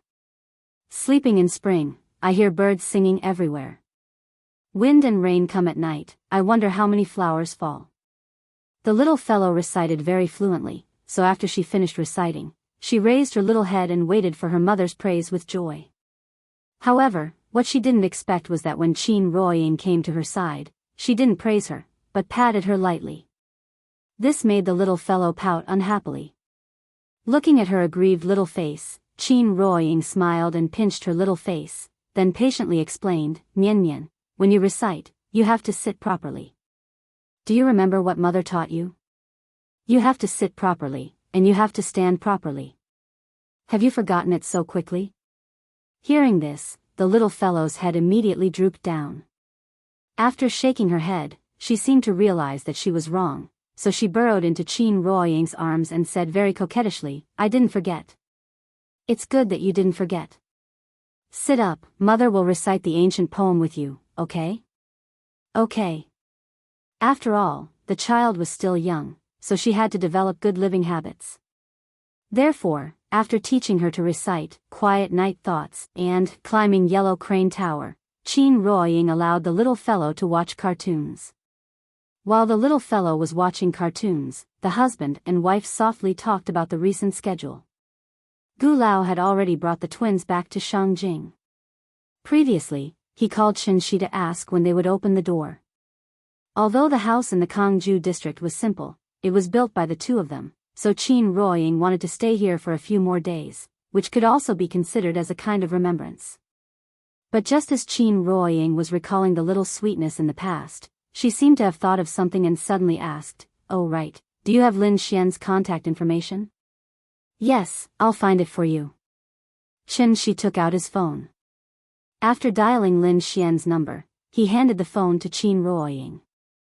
The call was quickly connected. Lin Xian's voice sounded from the other end of the phone. "Hello? Qianxi?" Her voice was very calm, as if there was no emotion at all. When Qin Ruoying heard her voice, she did not speak immediately. Instead, she playfully pressed the speaker button and signaled for Qianxi to answer. Qianxi glanced at Qin Ruoying, not knowing whether to laugh or cry. Then, he said to the phone, "Ahem. Yes, it's me, Ying is beside you, right? Get her to answer the phone." "Huh?" The couple looked at each other in surprise. Qin Ruoying asked in confusion, "Xianxian, how did you know I was there?" Hearing this, Lin Xian on the other end of the phone immediately laughed out loud. Her laughter was very clear, like the tinkling of a bell.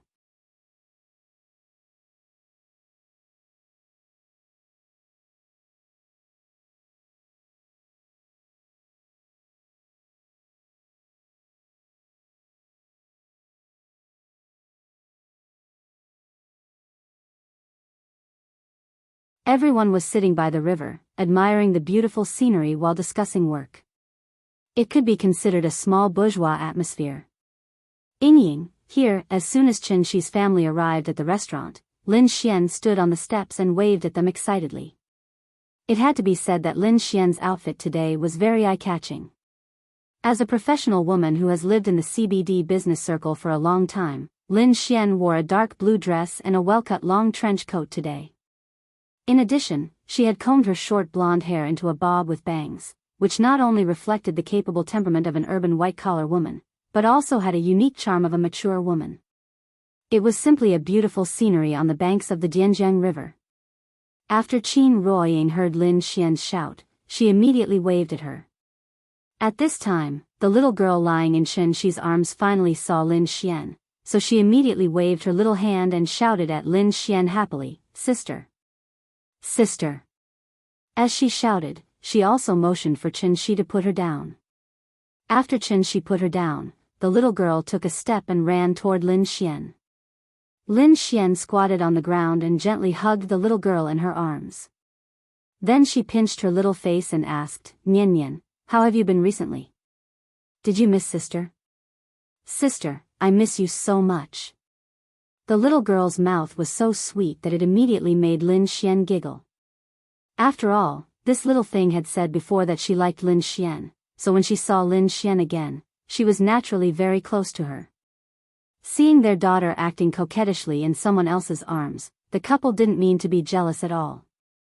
Instead, they couldn't help but smile. When the two of them came closer, Lin Xian let go of the little girl, then got up and hugged Qin Ruoying intimately. After the hug, she said very exaggeratedly, "Ying, long time no see, I missed you so much. Io, how did you become so beautiful again?" Hearing this, Qin Ruoying couldn't help but smile and ask, "You have such a sweet mouth, who did you learn it from?" Qin Ruoying hadn't seen Lin Xian for a long time. She originally thought that after so many years, she and Lin Xian's relationship would be much more distant. But she didn't expect that after meeting again, Lin Xian still gave her a very close feeling. Perhaps, this was the so-called best friend? The two of them greeted each other. Then, Lin Xian pulled Qin Ruoying directly to a chair at the side, and then began to ask her where she had been all these years. This question really troubled Lin Xian for a long time, so much so that she even had some thoughts that she shouldn't have. But fortunately, these were all just thoughts that had just sprouted. But these thoughts were all strangled in the cradle by her in a timely manner, therefore, when Lin Xian saw Qin Ruoying again, she couldn't wait to know the cause and effect.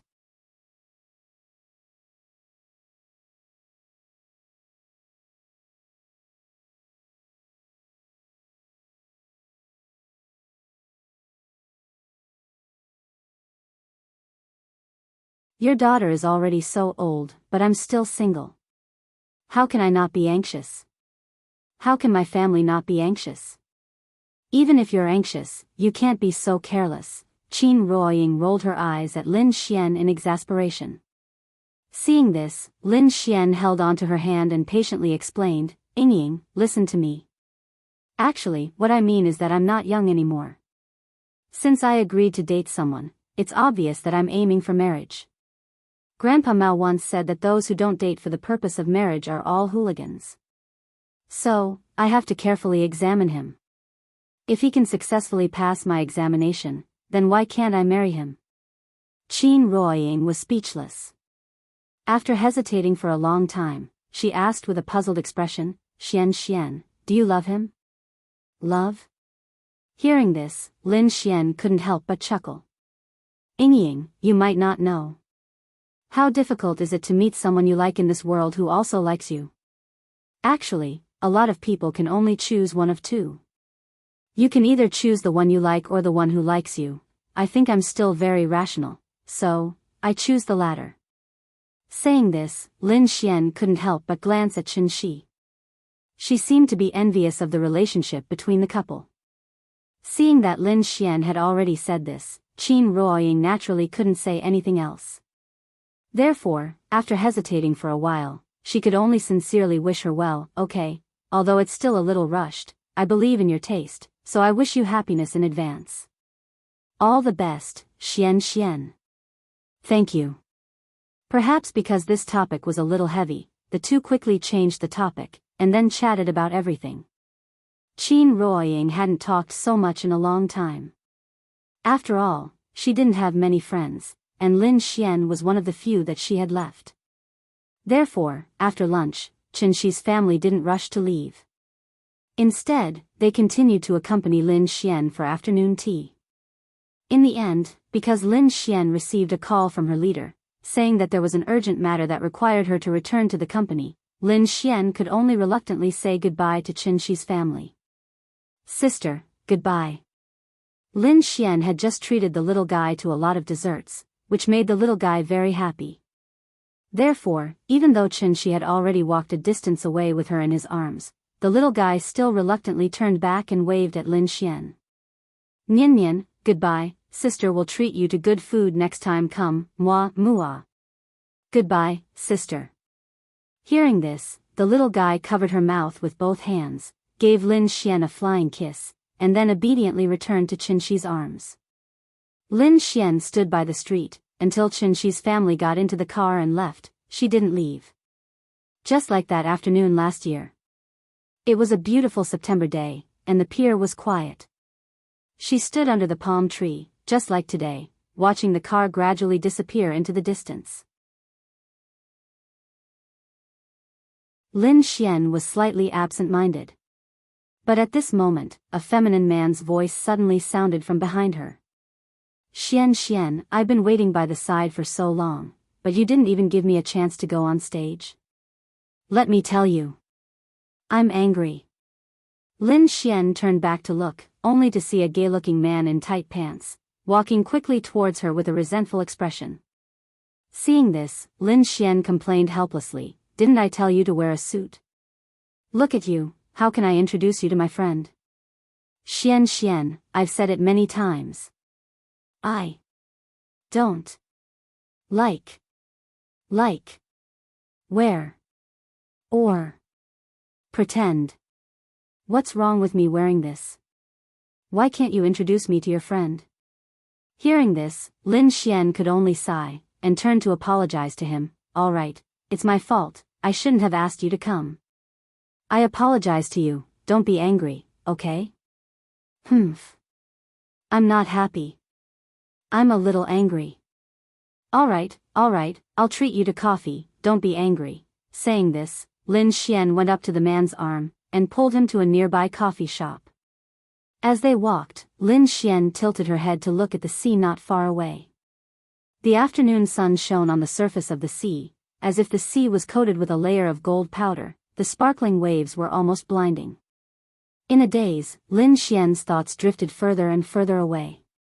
Actually, she didn't know what she was thinking about. She asked herself, she wasn't a chaste woman, but why couldn't her heart hold anyone else? Why? What was the reason? Lin Xian really wanted to know the answer. But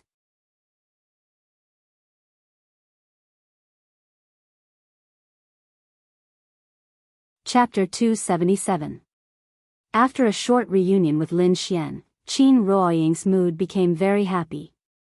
Although they hadn't seen each other for many years, after this afternoon's conversation, she was finally sure that there wasn't much of a gap between her and Lin Xian. They were still friends who could talk to each other. This was undoubtedly good news for Qin Ruoying. After all, human beings were social animals. Even if Qin Ruoying's temperament was outstanding, she still needed a few close friends to accompany her. The family of three was in a good mood. Therefore, since getting on the car, the little fellow had been sitting on her knees by the window in the back row, stretching out her head to look at the scenery outside the window.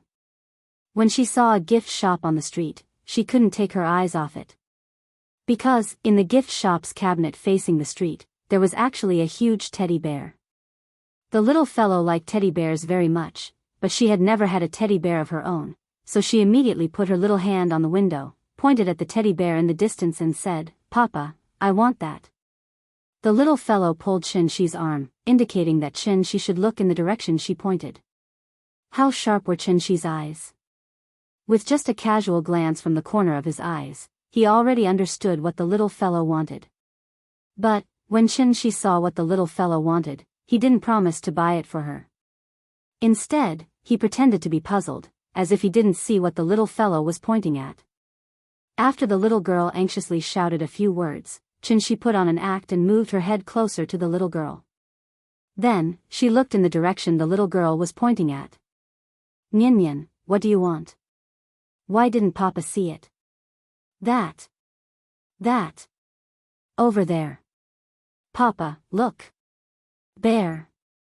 Big bear. I want that. Big bear.